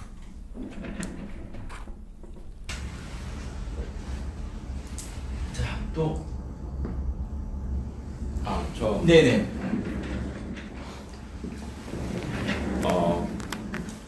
예수 이후에는 이제 낙원을 결국 가게 되는데요. 예수 이전에는 아브라함의 품에 거지 나사로가 아브라함의 품에 있고, 또 부자는 거기 못 들어가는 그런 누가복음 말씀처럼 예수 이후에는 이제 낙원이고 예수 이전에는 아브라함의 품이었다, 이렇게 봐도 될까요? 시기적으로 나누는 게 맞을까요? 아니면 뭐 유대인, 뭐 이방인 이렇게 나누는 게 맞을까요? 시기적으로. 네. 그러니까 아까도 중간에 질문 나왔지만 혹시나 지금 현대 유대인들이 예수님에 대한 소식을 전혀 들어보지 못했어요. 전혀. 그들은 그러면은 그 아브라함의 약속을 믿으면서 계속 율법 아래 있지 않겠습니까? 그건 하나님께서 예수란 이름을 전혀 들어보지 못했기 때문에, 거부한 것이 아니기 때문에 하나님께서 또 판단하실 것이라 저는 봅니다. 네. 그러나 제일 정확하게는 예수가 오신 그 시점, 예수가 오신 시점이 진짜 중요한 거죠. 그러니까 모든 만유와 만물의 모든 기준은 예수고, 그 예수를 보내신 하나님, 이게 전체적인 기준입니다. 네. 근데 지금 유대인들이 예수님을 듣지 못해. 그건 아니잖아요. 그건 저는 다 모르겠어요. 랍비는 듣겠지만 못 듣는 사람 있지 않을까요? 예, 근데 성경에 보면 아직 듣지 못한 네, 마태복음 맞아요. 24장이 있네요. 아직 듣지 못할 수도 있겠네요. 우리가 판단할 부분은 아닌 것 같습니다. 네. 그런 유대인들은 또 어떻게 될지는 그러니까 결국에는 판단할 수 없다, 이렇게 얘기를 하시죠. 그렇습니다. 결국에는 최종적으로 보면, 끝에서 보면 우리가 구원함을 받게 된 것이 진짜로 은혜입니다. 은혜. 어떤 형평 이런 규전을 초월하는, 상상을 초월할 정도의 신령한 복을 받았고, 신령한 은혜를 받았고, 엄청난 그 혜택을 받은 겁니다. 우리 조상들 120년 전에 예수 믿은 사람이 6만 명도 안 돼요. 100년 전에요. 그 이전 다 끝나는 거예요. 다 끝나는 겁니다. 그런 점으로 생각해 보시면 불공평하다, 그렇게 말할 수 없어요. 우리가 은혜인 거지 불공평이 아니십니다. 네. 저는 239페이지 있잖아요. 스데반이 순교해서 그곳에 들어갔다고, 아니 들릴 건데. 그리고 나서 고린도후서 12장 1절에서 5절 나오잖아요. 네. 그것 좀 설명해 주실 수 있을까요? 저는 그 낙원에서는 다 전부 잠잔다고 생각했거든요. 네. 자는 자들, 낙원에서 자는 자들도 뭐 앞서지 않는다고 이렇게 말한 것처럼 낙원에서는 전부 잔다고 생각했는데, 이걸 조금 설명해 주실 수 있으실까요? 구체적으로 어떤 부분을 설명해 드리면 될까요? 근데 말할 수 없는 말을 들었다고 바울이 거기 가서 사람이 가 이르지 못할 말이로다. 그러니까 여기서 스데반을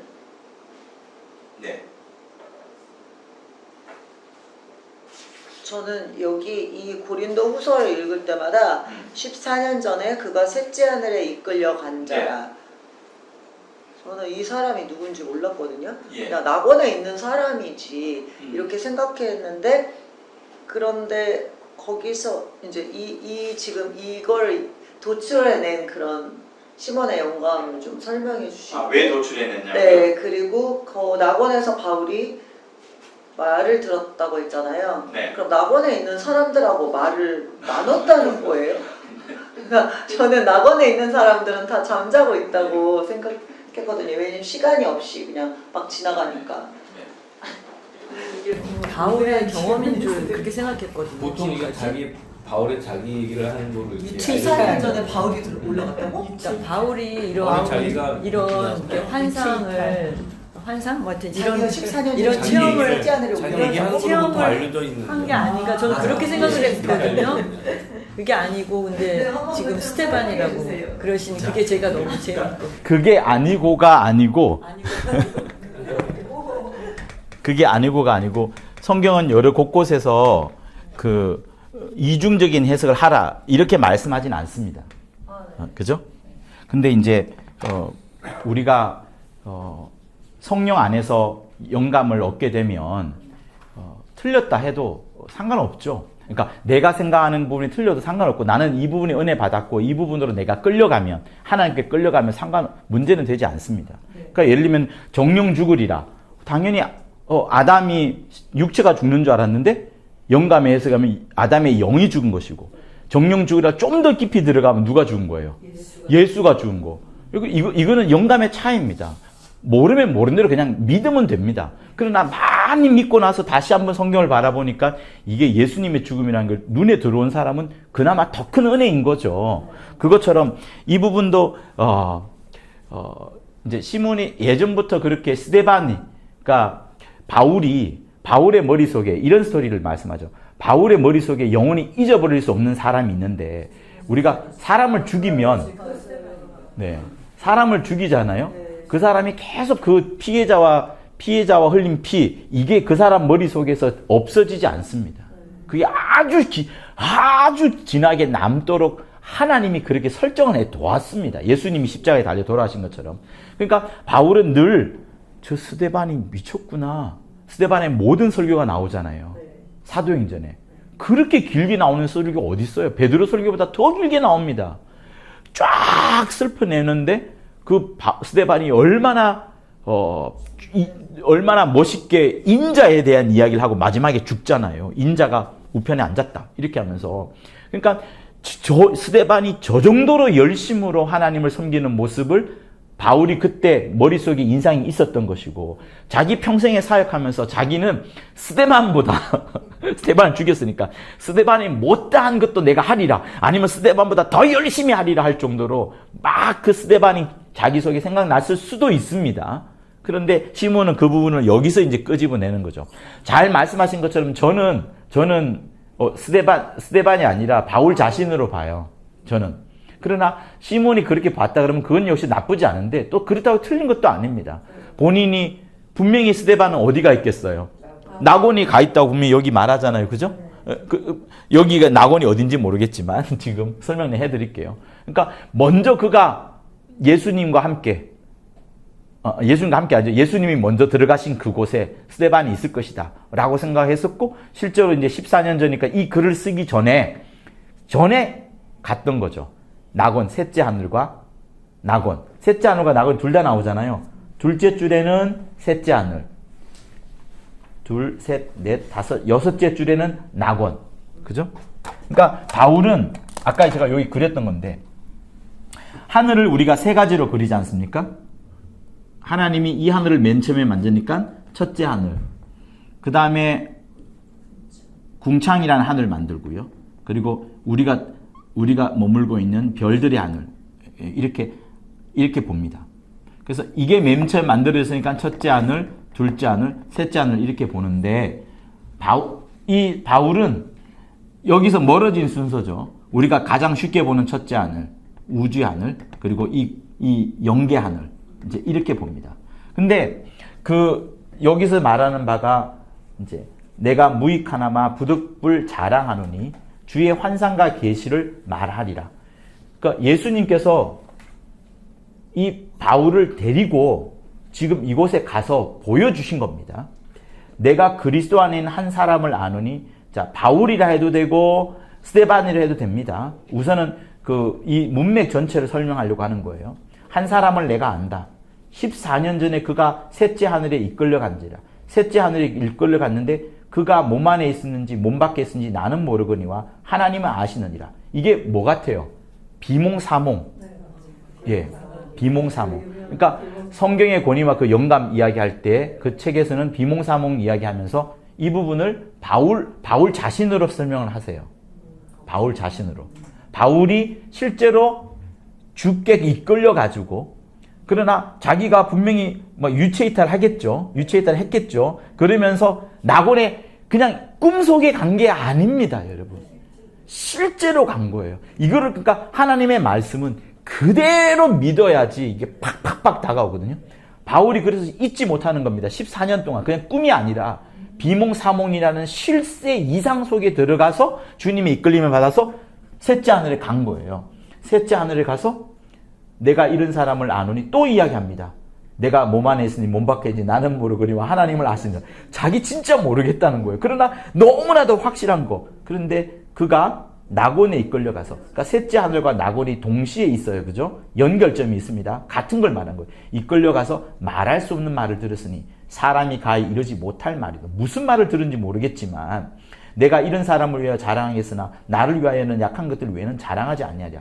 14년 동안 그가 묶어놓은 거예요. 분명히 갔다 왔고 그곳에서 어떤 말할 수 없는 아주 신기한 말들을 들었다. 사람이 가히 이르지 못할 말이로다. 뭔지 저도 모르겠습니다. 그러나 주님이 어쨌든 바울을 이끌고 가서 셋째 하늘에 낙원이라는 곳에, 그러니까 낙원이 반드시 있어요. 주 예수께서 낙원이라는 단어를 구약에 나오지 않는 단어입니다. 구약 때는 한 번도 나오지 않았던 단어를 분명히 주님이 말씀하시고 강도를 데려가겠다고 말씀하시고 너와 함께 가겠다고 말씀하시고, 스데반, 이미 예수 믿었던 스데반이 여기에 들어가 있겠죠. 그리고 두 번째는 바울이 셋째 하늘이 이 낙원에 들어갔다 왔다. 이제 이 말씀을 하는 겁니다. 그러니까 원래는 사람이 죽어야만 갈 수 있는 이 낙원이라는 공간에 하나님께서 바울을 이끌다가 낙원이라는 것을 소개해 주시면서 성경에 두 번 나오는 거죠. 바울에게 입술을 통하여서 낙원이 나오고 예수님의 입술을 통하여서 낙원이 나오면서 낙원이라는 것이 실체다. 실상이다. 이 천국에 바로 들어가는 게 아니라 낙원이라는 곳에 먼저 들어간다. 이렇게 이야기를 이제 성경은 말하고 있는 겁니다. 그러면 보통 이제 우리는 하나님의 의도에서는 어떻게 생각하느냐? 이게 지구이고 이게 우주고요. 하나님의 의도에서는 지금 현재 보좌에 앉으신 분이 예수님밖에 없으시다. 이렇게 말씀을 합니다. 그게 맞아요. 모두가 다 이 하늘, 이 아버지의 집에는 아직 들어오지 못했습니다. 아버지의 집에 언제 들어오냐면 주님이 여기서 죽으시고 이 우주라는 공간을 초월하여서 통과하여서 이 보좌에 앉으셨습니다. 하나님 아버지의 원초적인 뜻, 최초의 의가 이제 이루어진 거예요. 주님이 다시 오셔야 됩니다. 아직 오지 않았고 주님이 오신 다음에 우리를 데려가겠다라고 요한복음 14장에서 분명히 말씀을 합니다. 너희는 하나님을 믿으니 또 나를 믿어라. 내 아버지 집에 거할 곳이 많도다. 다 지은 다음에 너희를 데리러 꼭 올 것이다. 주님이 오시는 순간이 아직 남았습니다. 그러니까 성경에 유일하게 지금 남은 한 가지 약속, 반드시 이루어지는 아주 중요한 약속이 주님이 오시는 것인데, 주님이 오시고 나서부터 이제 우리가 이 하늘 들어가는 거예요. 그러니 지금 이 하늘에는 아무도 들어가지 않았습니다. 스데반도 바울도 누구도 들어가지 않았습니다. 그러니까 이 공간, 이 우주를 뭐로 싸고 있어요? 물벽으로. 영원한 결박이라 그러잖아요. 그죠? 영원한 결박. 영원합니다. 이 공간은 아무나 초월할 수 없어요. 아무도 초월할 수가 없어. 아무도 이 공간을 벗어나올 수가 없습니다. 오직 들어갈 수 있고 나올 수 있는 것은 이제 신령한 그 천사들, 그들만 왕래합니다. 그러나 이 하늘에서 반역한 마귀와 타락한 천사들은 이 공간을 벗어나오지 못하도록 물벽, 곧 영원한 결박으로, 영원한 우등이 속에 딱 묶어두고 있는 거예요. 완벽하게 묶어두고 있는 겁니다. 이 공간은 생명이 없죠. 이 공간이 흘러나오면, 빠져나오려면 오직 하나님의 뜻에 의해서만 빠져나옵니다. 예수님께서 이곳에서 들어가시는 순간 본인도 여기서 혼자 나오실 수가 없으시고, 아버지께서, 하나님 아버지께서 성령으로 올리셨다. 그래서 하나님께서 그를 살리셨고 하나님께서 그를 오리시게 하셨다라는 말이 계속 나오는 이유가 바로 그겁니다. 하늘로 승천하게 하시는 이도 하나님 아버지시요, 그를 살리신 이도 하나님 아버지시요, 보좌에 앉으시게 하신 이도 하나님 아버지시요 라고 이렇게 되어 있는 것처럼 이 공간은 아무도 빠져나오지 못합니다. 예수 믿었던 우리는 어디 있느냐. 그러니까 결국 이 낙원이 한 요 정도? 이 정도 있겠죠. 음부이긴 하지만 아버지 집 근처에 곧장 들어가게 되는 이 정도에 있을 것이라 라고 생각을 하는 겁니다. 아직까지 이 밖에는 아무도 들어가지 못했고 주님이 오셔야만, 모든 기준이 예수님이세요. 예수님이 오시고, 그래서 예수님이 공중에 먼저 오신다 하셨죠. 땅에 오는 게 아니라 공중에 임하신다. 이곳에 들어오는 순간 이제 여기 있던 낙원에 있는 자들도 일어나고 이 땅에 있던 자들도 일어나게 되고 이들을 다 이끌고 이렇게 쑥 들어가게 되고, 그러면 이제 이 물벽에 있던 것들이 꽉 줄어들면서 이제 불못, 영원한 이제 지옥으로 이제 들어가게 되는 그 부분을 이제 성경은 말하고 있습니다. 그러니까 바울이 지금 어디 갔다 왔느냐? 14년 전에 이 고린도 후서를 쓰는 그때부터 14년 전에 자기가 얼마나 기억을 확실하게 했으면 14년이라고 일부러 기억을 하겠어요. 분명 그때가 어딘지는 장소는 모르겠지만 분명히 그때 갔다 온 것을 영원히 잊지 못하고 이곳에서 있던 어떤 사람과 대화를 나눴던 거, 그게 누군지는 모르겠습니다. 본인 스스로는 갖고 왔고 그가 대화를 나눈 게 스데반일 수도 있어요. 누군지는 모릅니다만, 그러나 여기를 갔다 왔기 때문에 이곳에서 있었던 일을 계속 기억을 하는 거고, 아, 우리의 소망은 여기에 둬야 되겠구나. 그러나 아직 여기는 두면 안 되겠구나. 이 땅에 있으면서 끝까지 주님의 일을 열심히 해야 되는 이유가 있구나. 라는 것을 생각하면서 마지막에 고린도 후서 후반부에 이걸 쓰는 겁니다. 그리고 나서도 이것을 갔다 온 거 자랑하지 않죠. 나는 오히려 약한 것을 자랑하겠노라. 이렇게 말씀을 하는 겁니다. 어느 정도 설명이 됐을까요? 네.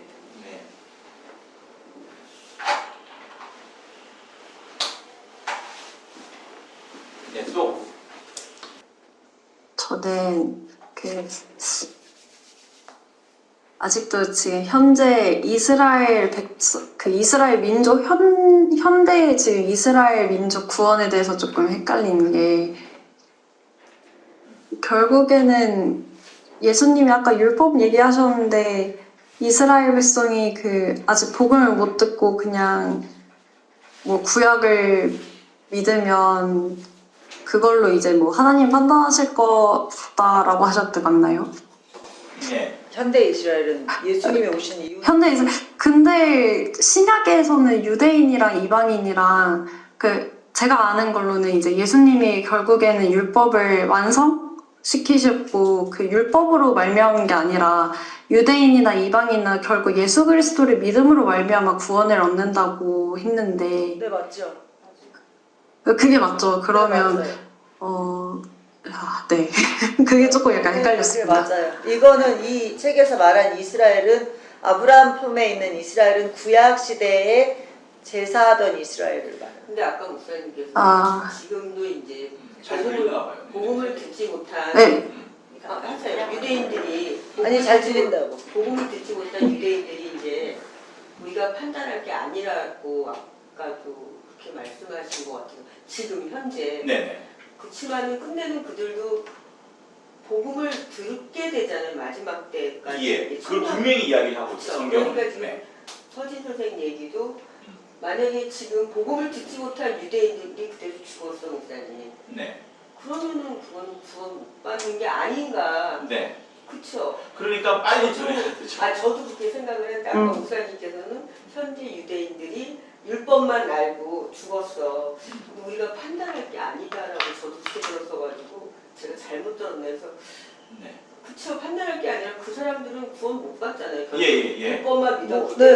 때문에. 예수님이 오신 다음부터는 얘기가 그쵸. 틀려지는 거죠. 그렇죠. 근데 아까 현대 유대인이 어떻게 되느냐 듣지 못했지만 우리가 판단할 게 아니라고 그렇게 저는 들어서 지금 서진 선생님이 다시 질문을 네. 그렇게 했기 때문에 그래요? 저도 그렇게 아는데 이제 끝내는 듣게 되잖아요. 아무튼 뭐 7년 환란이 됐든 천년 왕국 때가 됐든지 간에 뭐 살아남은 자들은 어떻게 됐죠? 네. 제 말은 이제 예수 이후에 유대인들을 그들 중에 예수 이름을 들은 자들이 있을 것이고 안 들은 자도 있을 것인데 그분들을 말하는 것이고 그분들 못한 사람들은 결국은 소원을 받지 못하는데 그러니까 전해야지.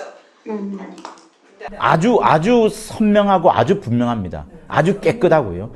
예수 피를 알아야지, 예수 피가 묻어져야지, 그리고 예수 이름을 불러야지 그 사람이 구원받습니다. 아까는 이제 현대 유대인은 어떻게 되냐고 질문했을 때 우리가 판단하지. 그래서 그 요한복음에 나오는 3장 18절에 나오는 벌써 심판을 받았느니라. 그걸 여러분 항상 생각해야 됩니다. 예수가 그리스도시고 예수가 내 구주시잖아요. 그렇다고 해서 지금 하나님께서 그냥 죄를 묵과하거나 용납하는 게 아닙니다. 아예 온 세상 가운데 여기 가운데 아예 온 세상 가운데 율법으로 전부 다 말해주는 거예요. 이 공간 자체가 벌써 음부잖아요. 공간 자체가 음부이고 오직 이곳에 오신 예수 빛으로 오신 예수님을 붙잡지 않으면 전부 다 이미 심판이에요. 벌써 심판. 그리고 거기서 좀 더 한 열 몇 장 더 읽으면 하나님의 진노가 아예 꽉 내려 있다. 그러니 여러분 하나님을 어떻게 생각하셔야 되냐면 하나님은 근본적으로 유대인의 신앙이면 하나님은 매우 무서운 분이세요. 율법 아래에 있기 때문에 그분들은 하나님을 두려워할 수밖에 없습니다.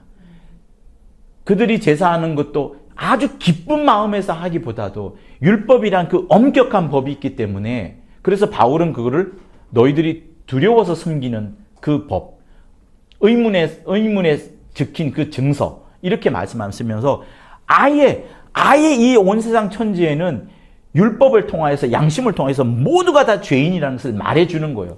그리고 거기다가 더하여서 마귀가 율법을 끌어다가 계속 참소를 하는 겁니다.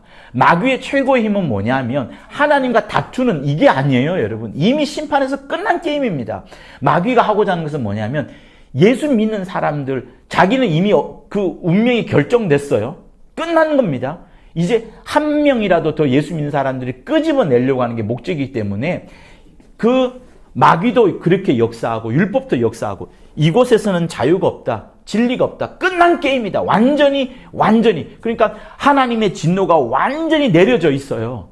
마귀도 계속 지목을 하고요. 근데 여기에 빛으로 오신 생명으로 오신 유일한 그 끈이 하나 있죠. 예수님이 있는 겁니다. 그러니까 예수님 속에 들어와야지 사는 거고 다시 말하면 예수님을 교회 다닌다 하더라도 뭐 아무리 신앙생활 열심히 하더라도 교육자를 하더라도 예수님을 떠나는 순간 어디로 가요? 일로 들어가는 거예요. 무풍지대 아닙니다. 중립지대 아닙니다. 회색지대 아닙니다. 아무것도 없는 지대 아닙니다. 예수님을 떠나는 순간 벌써 이 속에 들어와 있는 거예요. 노아의 방주랑 똑같습니다. 노아의 방주 안에 있을 때만 사는 거지 그 안에 있다가 나오는 순간 그는 죽는 거예요. 예수 밖에 구원이 없어요. 그러니까 하나님의 진노의 그 큰 심판이 온 성경은 사실 잔뜩 말하고 있는데 그 사이에 희미한 불빛을 주시는 거죠. 이 속에 들어와야만 한다. 육체가 있을 때까지는 반드시 육체가 우리가 살아있을 동안에는 반드시 예수 안에만 있어야 되는 겁니다. 그걸 원하는 거예요. 그래서 이 속에서 우리가 연약하여서 죄를 짓고 하는 그런 건 문제가 되지도 않습니다. 물론 성결하고 거룩해야 되겠죠. 제일 중요한 건 예수 안에 있으려고 이 사이에 생명으로 오신 유일한 분이신 예수 안에 들어와야만 삽니다. 반드시 그게 중요한 겁니다. 네. 제가 이제 미장원에서 이렇게 모여가지고 얘기를 하다가 네. 어떤 아기가 이제 죽었대요. 그랬는데 이제 여기 가난하게 영혼이라도 그 영혼 죽었다 그랬잖아요. 그 천국을 못 갔잖아요. 낙원에도 못 가고. 그랬는데 거기서 아이고 이제 엄마들이 뭐라고 뭐 아이고 죄 없이 정말 그렇게 또 죽어서 천국 갔겠네 그랬는데 제가 거기서 부정을 못했어요. 천국 못 갔다고. 사람 많은 데서 전도가 안 될 것 같아서 얘기를 못했어요. 아, 그거 어떻게 하겠어요? 그걸 아니야, 지옥 갔어 이렇게.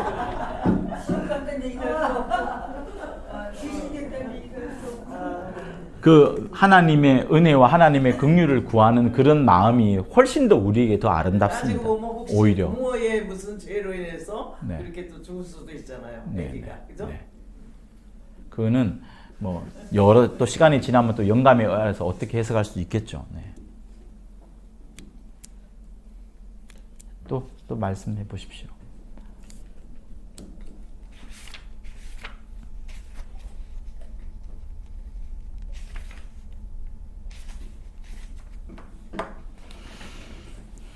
책을 볼까요? 그러면 네.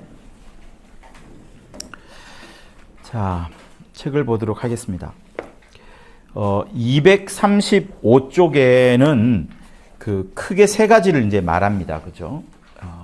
교회와 낙원과 아버지의 집, 이제 이렇게 얘기를 합니다. 교회와 낙원과 아버지의 집. 자, 여러분, 우리가 보통 죽으면 천국 간다. 예수 안 믿는 사람들도 천국 갔겠지. 이제 이런 이야기를 많이 합니다. 그죠? 많이 합니다만, 성경적으로는 아주 분명히 구별을 해줘야 됩니다. 그리고 교회에서도 아주 많은 분들이 교리상으로 천국 간다라고 알려져 있기 때문에, 이제 이게 이제 좀 문제가 되긴 합니다. 그러나 성경으로 말하자면, 그리고 예수님의 입술에서 말하자면, 분명히 주님은 구별을 하셨어요. 하늘나라, 천국 이렇게도 말씀을 하셨지만 가장 선명한 구별을 하자면 이 땅에서는 우리가 교회에 있으면서 교회에 내 육체가 들어옵니다. 주일날. 내 육체가 거룩한 공간과 거룩한 시간에 육체가 들어오면서 영이 함께 들어오는 거예요. 영이 그곳에 들어와 있기 때문에 그리스도의 몸된 교회 안으로 들어와 있기 때문에 이 공간이 이제 말하자면 천국. 하나님께서 다스리고 있는 천국 이렇게 이제 볼 수 있는 거죠. 그러나 그 사람의 육체가 깨지면 육체가 있는 동안에 그렇습니다. 그러나 육체가 이제 깨지면 누구나 다 육체는 깨집니다. 그러면 이제 그 육체는 육체와 영이 구별이 되어서 영이 이제 판단을 받습니다. 영이 그 사람의 영 속에 예수의 피가 있고 예수의 이름이 있으면 그 영은 이제 이 하늘 공간을 사모했기 때문에 장차 이곳에 들어가게 됩니다. 그러나 장차 이곳에 들어가는 그것은 예수님이 공중으로 들어오셔야지 그때 이제 들어가게 되는 겁니다. 그 전까지는 다 어딨냐? 이 낙원이라는 공간. 그래서 예수님이 말씀하셨어요. 낙원이라는 단어는 사도가 말한 게 아니라 예수님이 죽기 직전에 우평강도한테 분명히 약속을 하면서 너가 나와 오늘 낙원에 이를 것이라 라고 주님의 말씀입니다. 주님의 말씀이고 바울도 분명히 말씀을 했기 때문에 낙원이라는 곳에 예수 믿은 사람들은 들어가게 됩니다. 영만 들어가죠. 영혼이 같이 들어가죠. 이때 영은 여전히 육체로 있을 때 그 영입니다. 아직까지 신령한 몸으로 부활한 게 아니에요. 여기에는 영혼만 들어가 있어요. 여기 들어갔다가 일로 들어갈 때 신령한 몸으로 부활하여서 들어가게 됩니다. 신령한 몸으로 언제 부활하죠? 주님이 오셔야지. 공중에 임하셔야지. 그때 신령한 몸으로 몸은 몸인데 영적인 몸, 신령한 몸으로 갑니다. 그러니까 우리 육체는 아무것도 가져가지 않습니다. 그러니 어떤 사람은 그러잖아요. 옛날에 교회에서 교회 근처에 묘지를 심었던 이유가 뭐냐면 부활할 때 이 몸 그대로 부활한다고 해서 그 흙인 이 육체가 그대로 부활한다고 생각을 했었습니다. 그러나 그렇지 않습니다. 그러면은 팔다리 없는 사람은 팔다리 없는 채로 부활하겠네요? 그러지 않습니다. 그 사람이 육체로 있을 때 얼마나 자기 영을 도모했으면 얼마나 자기 영을 사랑해서 자기 영이 살쪄 있고 성장해 있는 사람은 그 성장한 만큼 장성한 대로 영이 변하는 겁니다. 그래서 해의 영광, 달의 영광, 별의 영광 쭉 나오고 각 사람의 별들의 크기도 다 다르다고 말하면서 이 부활에 대한 이야기를 고린도서에서 말하고 있지 않습니까? 그러니까 낙원의 육체만 남겨 두고 영혼이 들어가는 겁니다. 육체는 왜 이 가격이 못 들어갈까요? 혈과 육은 하나님의 나라를 유업으로 받을 수 없느니라. 자, 우리 한번 읽으면서 확실하게 자기 것으로 한번 만들어 봅시다. 혈과 육은 하나님의 나라를 받을 수 없느니라. 이게 아니요. 고린도 어딘가인데요. 네, 한번 15장인가? 네. 고린도전서 15장이 전체가 부활에 대한 장이기 때문에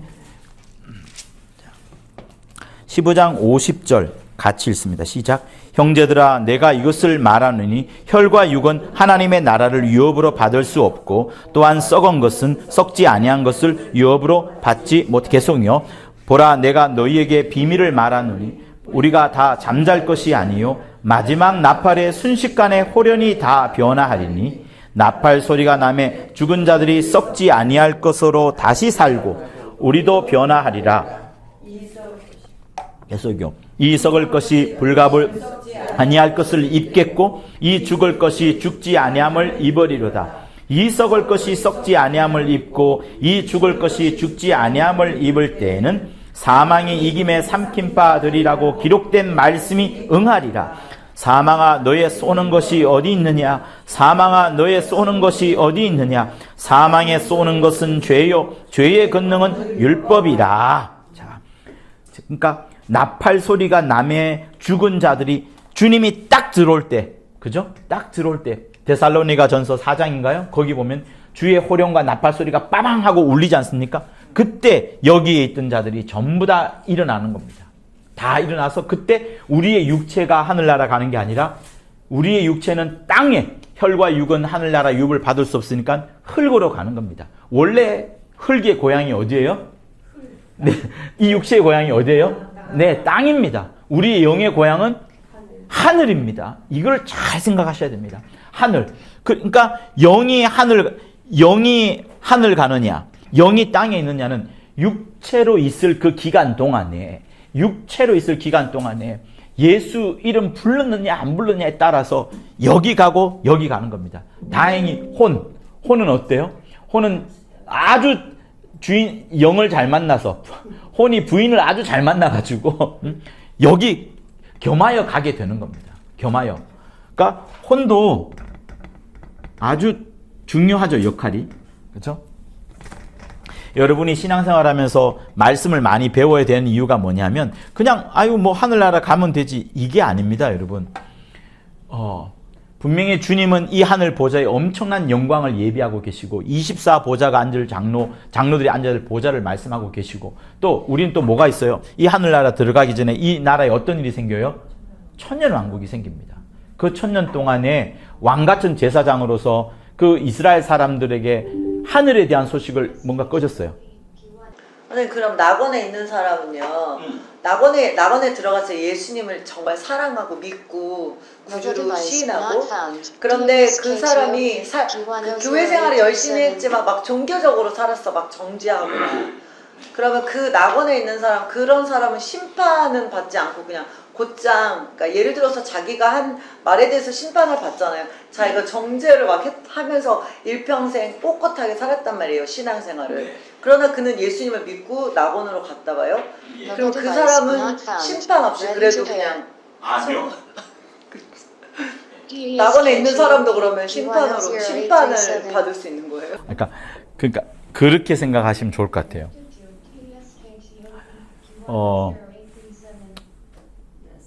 시몬이 가르친 그대로 말씀드릴게요. 그러니까 베레아 아카데미를 가르칠 때는 예수 믿는 사람, 구원받은 예수 믿고 이름을 부르는 사람은 전부 다 낙원에 간다고 말씀하셨어요.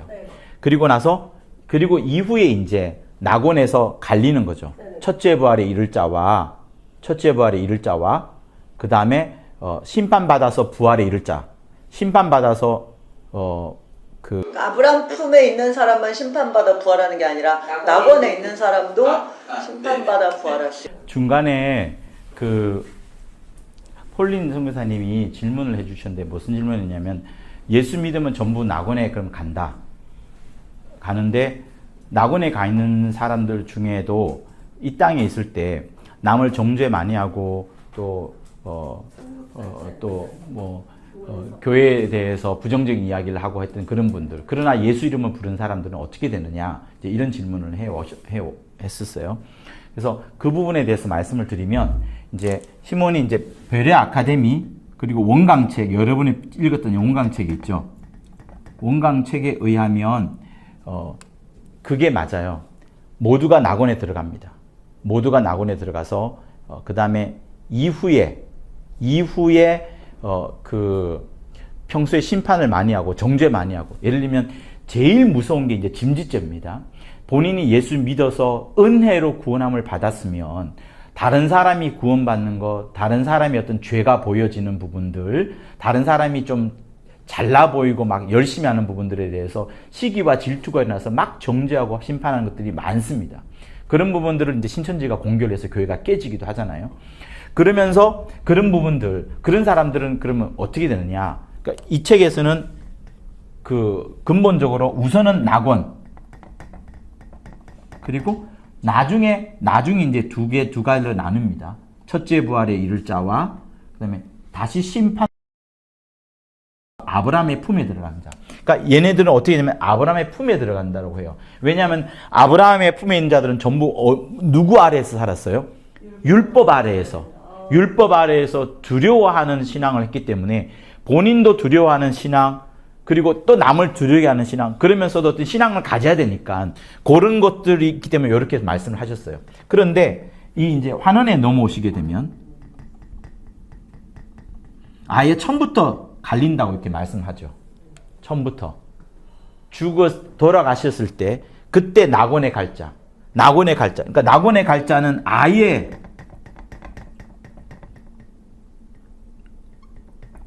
하나님의 의만 있는 자, 하나님의 의로만 충만한 자, 그들만 낙원에 가고, 죽었을 때 이미 바로 아브라함의 품에 들어가는, 아니면은 그러니까 아브라함의 품과 같은 그런 공간. 그러니까 현대인들이 아브라함의 품에 들어가서는 안 됩니다.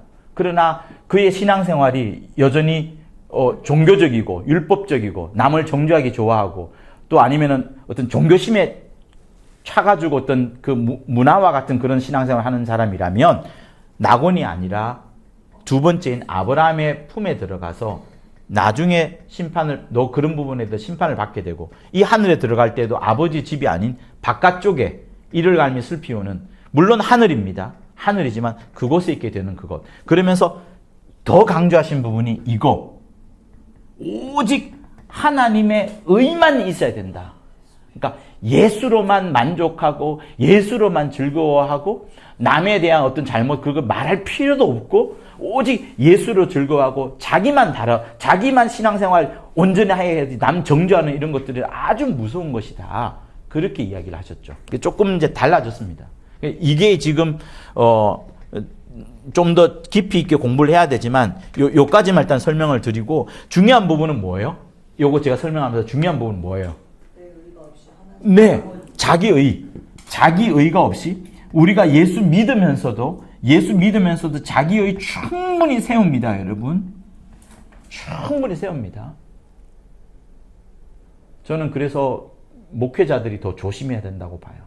제가 아는 어떤 목사님이 환상을 보셨는데 한 번 설명드렸던 것 같은데 아주 깊은 강성으로 들어갔는데 거기에 유명한 목사님들 다 있더라고.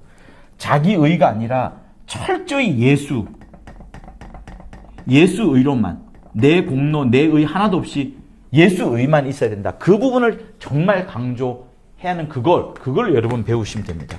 그리고 아까 자세하게 설명했던 부분들은 복습을 하시면서 보거나 아니면 우리가 이미 공부했던 원강에서 다시 봐야 되겠죠. 네.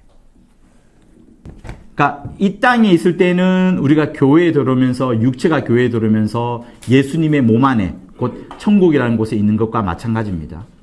그러나 우리가 죽음을 다했을 때는 내 영혼이 낙원에 들어가고 육체는 흙과 흙으로 돌아갑니다. 이 영혼은 아직까지 신령한 몸으로 부활하진 않았습니다.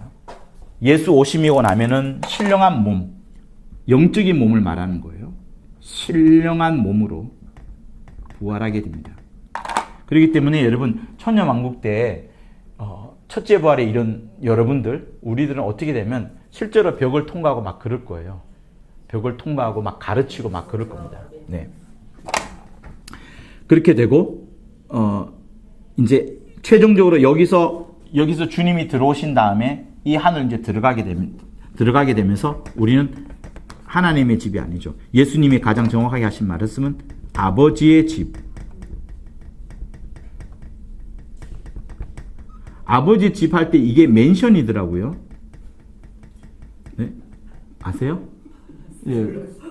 맨션의 원래 뜻이 뭐냐면 그 아버지 집 옆에 짓는 또 다른 집, 그런 걸 맨션이라고 한다고 하더라고요. 네, 그래서 아무튼 아버지가 기준입니다. 그래서 이런 순서로 이제 흘러가게 됩니다. 그래서 구원받은 영혼은 육체를 떠나 낙원에 들어간다. 이게 가장 큰 전제예요.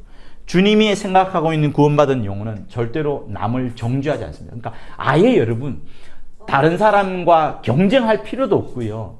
내게 맡겨진 일만 보려고 여러분 하시면 됩니다. 저는 교회 사태를 겪으면서 이렇게 하지 않으면 내가 살 수가 없을 만큼 어떤 데는 저는 그렇게 기도합니다. 하나님 눈을 흐리게 해주세요. 안경 엄청 높은 거 쓰다가 벗으면 안 보이잖아요. 내 앞에 오는 사람이 개파든 아니면 교회 쪽이든 상관없이 나는 오직 주님만 바라보게 해달라고. 예쁜 여자도 보이지 않게 해달라고. 뭐 잘생긴 남자도 보이지 않게 해달라고. 오직 내가 해야 될 일만 바라보게 해서 그 일로 바쁘게 해달라고. 그렇게 기도할 정도로 그럽니다. 그러니까 절대로 남을 시기, 질투, 정죄 아예 하지 말고 내게 주신 일이 뭐냐, 나를 통하여 하나님이 하시고자 하는 일이 정말 뭐냐, 주님이 정말 나를 통해서 내 역사 속에서 내게 원하시는 말은 뭔가를 계속 찾아보고 거기에 자기 자신을 완벽하게 다 드리면 됩니다. 그러면 됩니다. 그러면 가장 최고의 영광스러운 삶을 살아가는 겁니다. 근데 잘못하면 정죄해버리면 큰일 나는 겁니다. 큰일 나는 거. 네. 그게 이제 이 책 앞부분에 설명하고 있는 바죠. 네, 그리고 236쪽을 보시면요. 넷째 줄에 교회에서 자기 감정이나 육체의 영광은 전무하다. 교회는 마치 십자가에 달려 피를 흘리는 주 예수의 처절한 그때의 모습을 추억하는 곳이라 하겠다. 교회는 마치 십자가에 달려 피를 흘리는 주 예수의 처절한 그때 모습을 추억하는 곳이라 하겠다. 그러면서 매주일날 성찬을 하게 되고 성찬한 이후에 이제 나가서 그의 고난과 피와 부활을 전한다. 제가 일전에 히브리서 여러분에게 말씀드린 적 있죠. 영문 밖에 계신 예수. 그 영문 밖에 십자가에 달리셔서 주님이 처절하게 피를 흘리고 죽으시는 모습을 히브리서 13장은 이야기를 하고 있습니다. 그러니까 주님이 영광받는 모습만 기억하면 안 되고 주님이 고난받으신 모습을 반드시 기억해야 되고 그때 그러다 보니 요한계시록에 주께서 어떤 모습으로 계시죠? 요한계시록에 주 예수께서 영광의 주님으로 계시지만 또 한 면 저는 말씀하신 거 어린 양 램으로 있다고. 주님이 램으로 계십니다. 그거를 생각하셔야 됩니다. 그러니까 주님은 여러분 정말 보세요. 이렇게 들어가게 되면 하나님 아버지의 모든 영광과 모든 위엄을 다 받습니다. 이렇게 직접 들어가면. 그런데 주님은 그렇게 하지 않고 일부러 이 자기를 위해서 만드는 이 공간 속에 일부러 이렇게 낮아지셔 들어가면서 죽음까지 경험하면서 이렇게 들어가셨어요. 여기에 들어가서도 주님은 어떤 모습을 잊어버리지 않아요. 인자의 모습. 철저하게 그러니까 모든 존재들한테 보여주는 거예요. 야, 내가 동등하게 들어가는 하나님과 똑같다니까.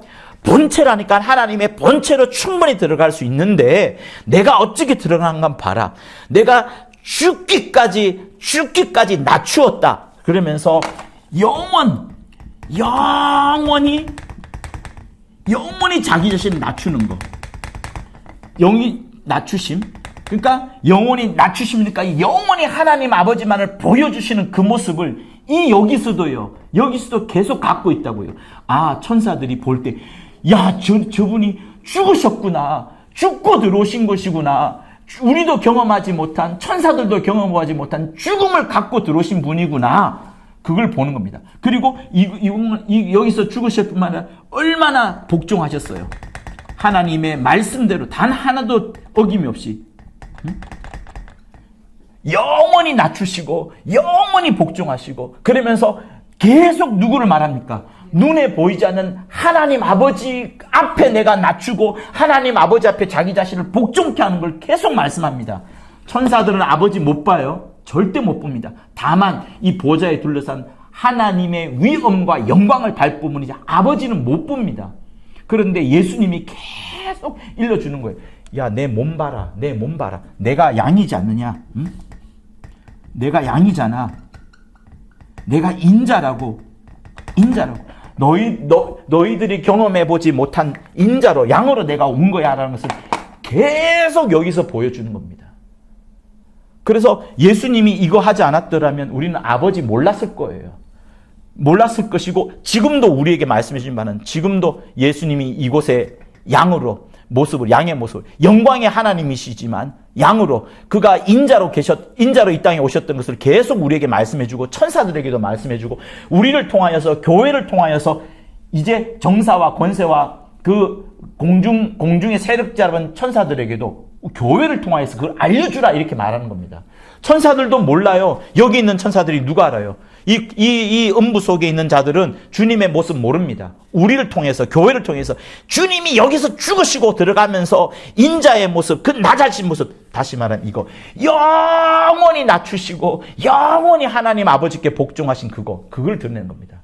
그러니 주님 바라보면서 그 뒤에 아버지를 보여주는 그거를 항상 생각해야 되는 것이고, 그것 때문에 성경은 그리스도 예수 안에, 그리스도 예수 안에, 그리스도 안에, 예수 안에, 그리스도 안에, 예수 안에, 전부 인지저스 있는 게 그것 때문인 거예요. 그리고 인지저스 안에 또 누가 있어요?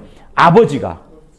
그걸 말씀하는 겁니다. 그럼 목사님, 네. 로마서 8장 17절에 보면 자녀임을 또한 상속자, 곧 하나님의 상속자, 그리스도와 함께한 상속자 우리가 그와 함께 영광을 받게 하여 고난도 함께 받아야 할 것이라는 말씀이 지금 하신 말씀에 포함이 되는 거네요. 그렇죠? 네. 그렇죠? 네. 하나님의 의만 나타나야 되고 예수님이 피 흘리신 이 고난을 우리도 함께 받아야 된다는 거잖아요. 그렇죠? 예. 그래야지만 우리가 결국은 낙원에 갔다가 첫째 부활해서 아버지 집까지 갈 수 있는 거잖아요. 그렇죠? 그러니까 예수 믿는다고 해서 만사 형통 절대로 아니라니까요. 아닙니다. 구약에서는 복을 그렇게 봤어요. 네. 그리고 그렇게 살면 법을 다 지키는, 그걸 온유라고 우리가 배웠잖아요. 율법 다 지키고 나라의 어떤 권세에 순종하는 그런 거. 그걸 이제 온유라고 했습니다. 그렇게 온유하게 살면 이 땅에서 복을 받습니다. 그러나 여기에 가져갈 것은 아니라고요. 여기에 가져가는 것은 그게 아니라 예수와 관련된 복음 아주 쉬울 정도로 예수에게 몰입하도록 만드는 겁니다. 그리고 그 고난이 있는 것은 또다시 말하지만 이 공간에 있는 이상은 고난을 받지 않을 수가 없게 되고, 우리가 빛이기 때문에, 생명이기 때문에 정반대인 이 어둠과 사망 가운데 있는 자들이 진동을 일으킬 수밖에 없죠. 네. 극이 대비되는 거니까 주님도 이 길을 가셨다는 점을 히브리서에서 말씀을 하죠. 우리 한번 볼까요? 네. 히브리서 5장 7절 8절 한번 읽어볼게요. 자, 7절에서부터 9절까지 읽겠습니다. 시작. 그는 육체에 계실 때에 자기를 죽음에서 능히 구원하실 이에게 심한 통곡과 눈물로 간구와 소원을 올렸고 그의 경외하심을 인하여 들으심을 얻었느니라. 그가 아들이시라도 받으신 고난으로 순종함을 배워서 온전하게 되었은즉 자기를 순종하는 모든 자에게 영원한 구원의 근원이 되시고. 네. 여러분, 이 내용이 복음서에 그대로 나오는 건 아닙니다만 오히려 더 적나라해요. 그가 육체에 계실 때 자기를 죽음에서 능히 구원하실 그 하나님 아버지에게 심한 통곡과, 어떤 표현보다도 이게 짧지만은 최고의 표현입니다. 심한 통곡과, 얼마나 통곡을 많이 크게 했길래 심한 통곡과 눈물로 간구와 소원을 했는데 그의 경외하심을 인하여 들으심을 얻었느니라. 그가 아들이시라도 받으신 고난, 아들이라도 하나님의 아들이시라도 받은 고난으로 순종함을 배우게 되고, 그 고난 덕분에 순종함을 배우고 고난 덕분에 온전하게 되었다, 이렇게 말하고, 이제 자기를, 예수를 따라오는 자들, 예수께 순종하는 모든 자들에게 영원한 구원의 근원이 되었다, 이렇게 말씀합니다. 그러니 여러분, 우리에게 반드시 그게 있어요. 고난이 있습니다. 고난. 예수께서 저 하늘에 요한계시록에 보여주는 그 양의 모습으로 있는 것처럼 우리도 고난 받을 수밖에 없고, 그 고난을 즐거워해야 되는 거죠. 즐거워해야 되는 거. 그러니까 그래서 주님이 최종적으로 이 말씀을 하는 거예요. 죽을 권세. 아니, 죽는 게 무슨 권세냐고. 여러분, 여러분의 죽음을 그냥 나이가 많아서 죽어야지, 이렇게 보시면 안 됩니다. 내가 하루하루를 살아가는 그것이 인생을 딱 끊어내고 칼로 딱 잡아내고 이걸 버리는 그건데, 내가 주를 위해서 막 목숨을 던지다시피 그렇게 죽어야지, 그냥 나이가 다 돼서 죽어야지, 이게 아닙니다. 여러분의 인생 전체도 마찬가지예요. 내가 죽을 권세, 그러니까 막 자살은 아니죠. 자살은 아니지만 하나님의 뜻대로 살려고 자기 인생을 딱 깎아내는 그거, 자기의 시간을 깎아내는 그거, 자기의 물질을 깎아내는 거, 자기의 땀을 깎아내는 그거를 말씀하는 겁니다. 그거. 근데 이렇게 살다 보면 당연히 고난이 오게 되죠. 그래서 누가 그런 말 했잖아요. 내 인생에 이게 많아야지 저 하늘에서 그게 다 이게 된다고. 그죠? 스타가 된다고. 내가 가졌던 수많은 상처들과 이런 자국들이 별이 된다, 이런 말을 누가 하긴 했었지 않습니까? 그러니까 우리가 이 땅을 살아가면서 예수 때문에 받는 고난과 핍박과 어려움들, 이런 것들은 당연히 따를 수밖에 없고, 당장 나가서 전도하려고 해보십시오. 그죠? 우리 마음이 벌써 쭈뼛쭈뼛되면서 어렵지 않습니까? 그러니까 그런 것들을 생각해 보자면 주님이 걸어가신 길이 하나의 우리에게 모범이 되고 모델이 되어서, 우리 역시도 이 땅을 살아가면서 아버지의 뜻대로 살면서 핍박받기도 하고 남들한테 욕을 얻어먹기도 하겠지만, 그 모든 것들이 결국은 죽을 권세, 주님 때문에 죽을 권세 가지는 그것, 주님 때문에 내가 이 땅에서는 막 포기하여지고 희생하고, 희생이 하늘의 소망 때문에 희생하는 거지만, 희생을 목적이 아니고 저 하늘에 들어갈 것을 생각하면서 우리는 이 권세까지, 죽음이 권세까지 되는 부분, 그 부분을 이제 생각을 해야 되는 거죠. 이런 거를 누가 가르쳐 줄 수 있겠습니까? 주님이 우리에게 말씀해 주지 않았더라면. 그죠? 네. 그래서 교회는 마치 십자가에 달려 피를 흘리는 주 예수의 처절한 그때 모습을 추억하는 곳이라 하겠다. 이렇게 되고, 그리고 그것을 기념하기 위하여 성찬을 합니다. 성찬을 교회에서 하지만 이제 밖으로 나가서는 그 주님의 먹었던 떡과 그 떡과 피를 이제 또 다른 사람에게 전달해 주면서 주님이 고난받으시고 피를 흘리시고 부활하셨다는 사실을 전달하는 그것이 있죠. 자, 그 밑에서 두 번째 문단의 마지막 줄을 보시면, 신령한 것에 대해 236쪽 두 번째 문단의 마지막 줄, 신령한 것에 대해 무식한 것이 얼마나 무서운 것인가. 그러니까 영적인 것에 대해서 정말 분명하게 깨달아야지 우리 삶에 하나님의 역사하시는 귀한 일들이 막 터져 나오는 겁니다. 자, 거기서 셋째 줄 한번 보시면, 형제들아, 이렇게 나오는 거 있죠. 형제들아, 신령한 것에 대해서는 내가 너희가 알지 못하기를 원치 아니하노니 너희도 알거니와 너희가 이방인으로 있을 때 말 못하는 우상에게 끄는 대로 끌려갔느니라. 우리가 예수 믿지 않을 때 말 못하는 우상에게로 끄는 대로 끌려갔다. 이거를 계속 바울은 강조합니다. 그러다 보니 에베소서에서도 우상에 대한 이야기를 그가 했었죠. 우리가 허물과 죄로 죽었던 우리를 예수께서 살리셨도다.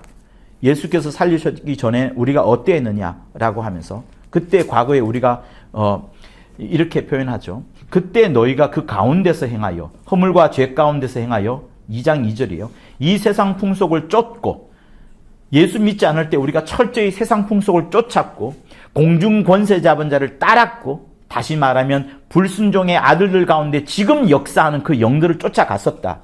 그렇게 우리가 육체 욕심을 따라 지내고 육체와 마음에 원하는 것을 하였더니 결국에 다른 이들과 같이 곧 지금 불순종의 아들들처럼 본질상 진노의 자녀가 우리였다. 이렇게 말합니다. 그러니 여러분 딱 그거예요. 성령으로 이끌림 받지 않으면 성령으로 이끌림 받지 않으면은 철저히 우리는 알게 모르게 우상의 이끌림을 받습니다. 성경은 우리가 내 혼, 내 의지 이렇게 말하기도 하지만 오히려 바울은 그걸 넘어서서 너희들의 혼과 너희들의 의지를 조작하는 주변에 영적 존재들이 있다. 걔네들이 바로 우상이다. 걔네들이 바로 눈에 보이지 않는 세상 신이다. 그 세상 신이 그리스도의 영광의 광채가 비추지 못하게 한다라고 하면서 우리에게 계속 이 부분을 이야기를 합니다. 그러니 여러분 다 눈에 안 보여요. 요거는 내가 잘 압니다. 우리가 얼마나 세상 속에 있으면서 이 우상에게 이끌려가는 대로 또 세상 신에 이끌려간 대로 자각해야 됩니다. 그래야지 이쪽으로 넘어오게 됩니다. 하루하루를 살펴봐야 됩니다. 그래서 내가 성령의 이끌림을 받는지 아니면 그냥 세상의 흐름 따라 살아가는지 세상의 흐름 따라 그냥 내가 세월아 내월아 보내고 있는지를 계속 우리는 점검해 봐야 됩니다. 바울은 그 부분을 계속 지적을 하고 있어요. 이게 영적이라는 거예요. 이게 육적인 게 아니라 영적이라는 겁니다. 그래서 로마서 12장에는 오히려 말하죠. 너희가 영적으로 육체 영적 예멘이라 이렇게 말하면서 하는 말씀 있잖아요. 12장 1절 2절.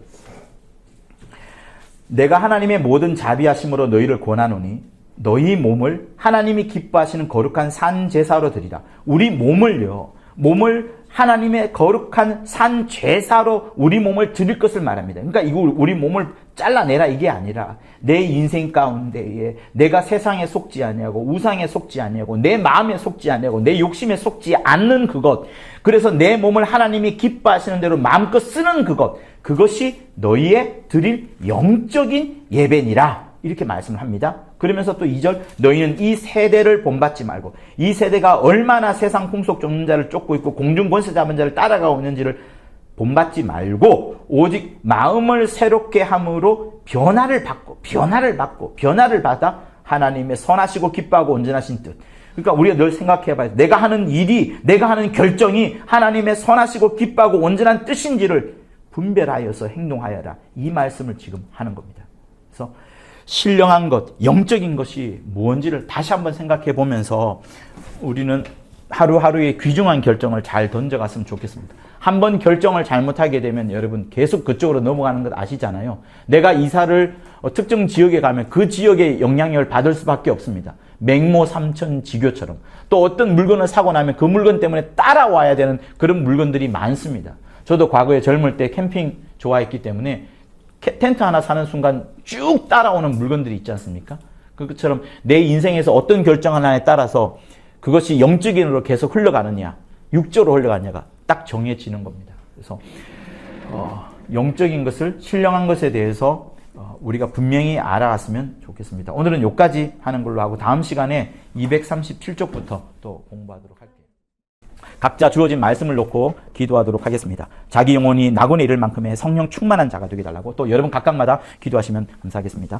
하나님 아버지, 더욱더 주의 말씀에 사로잡혀 성령으로 살게 도와주시고 그리하여 아버지 낙원에 이를 뿐만 아니라 주님을 기쁘게 하는 자, 하나님이 기뻐하시고 온전하며 선하신 그 뜻이 무엇인지를 늘 살펴보는 우리 모두가 될 수 있도록 아버지 인도하여 주시옵시고, 아버지여 나를 쳐서 복종케 하여 아버지여 무사람들에게 복음을 전하는 저 곳곳에 가서 하나님의 말씀을 전하고 하나님의 말씀을 제대로 아버지 일러주는 자들 다 될 수 있도록 인도하여 주옵소서. 내가 받은 은혜만큼 또 다른 사람에게 전달하는 자들 다 될 수 있도록 아버지여 역사하여 주시옵소서. 성령으로 충만한 우리 온 선교사님들 되게 도와주시고 온라인으로 소통한 사람들에게도 주의 큰 은혜가 넘쳐날 수 있도록 아버지여 역사하여 주시옵소서.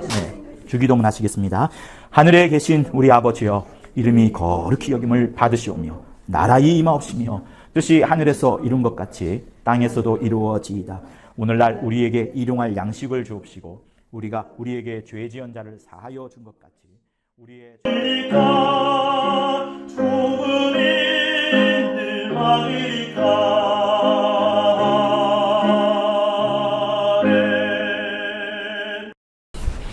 구독과 좋아요는 저한테 큰 힘이 됩니다. 고맙습니다.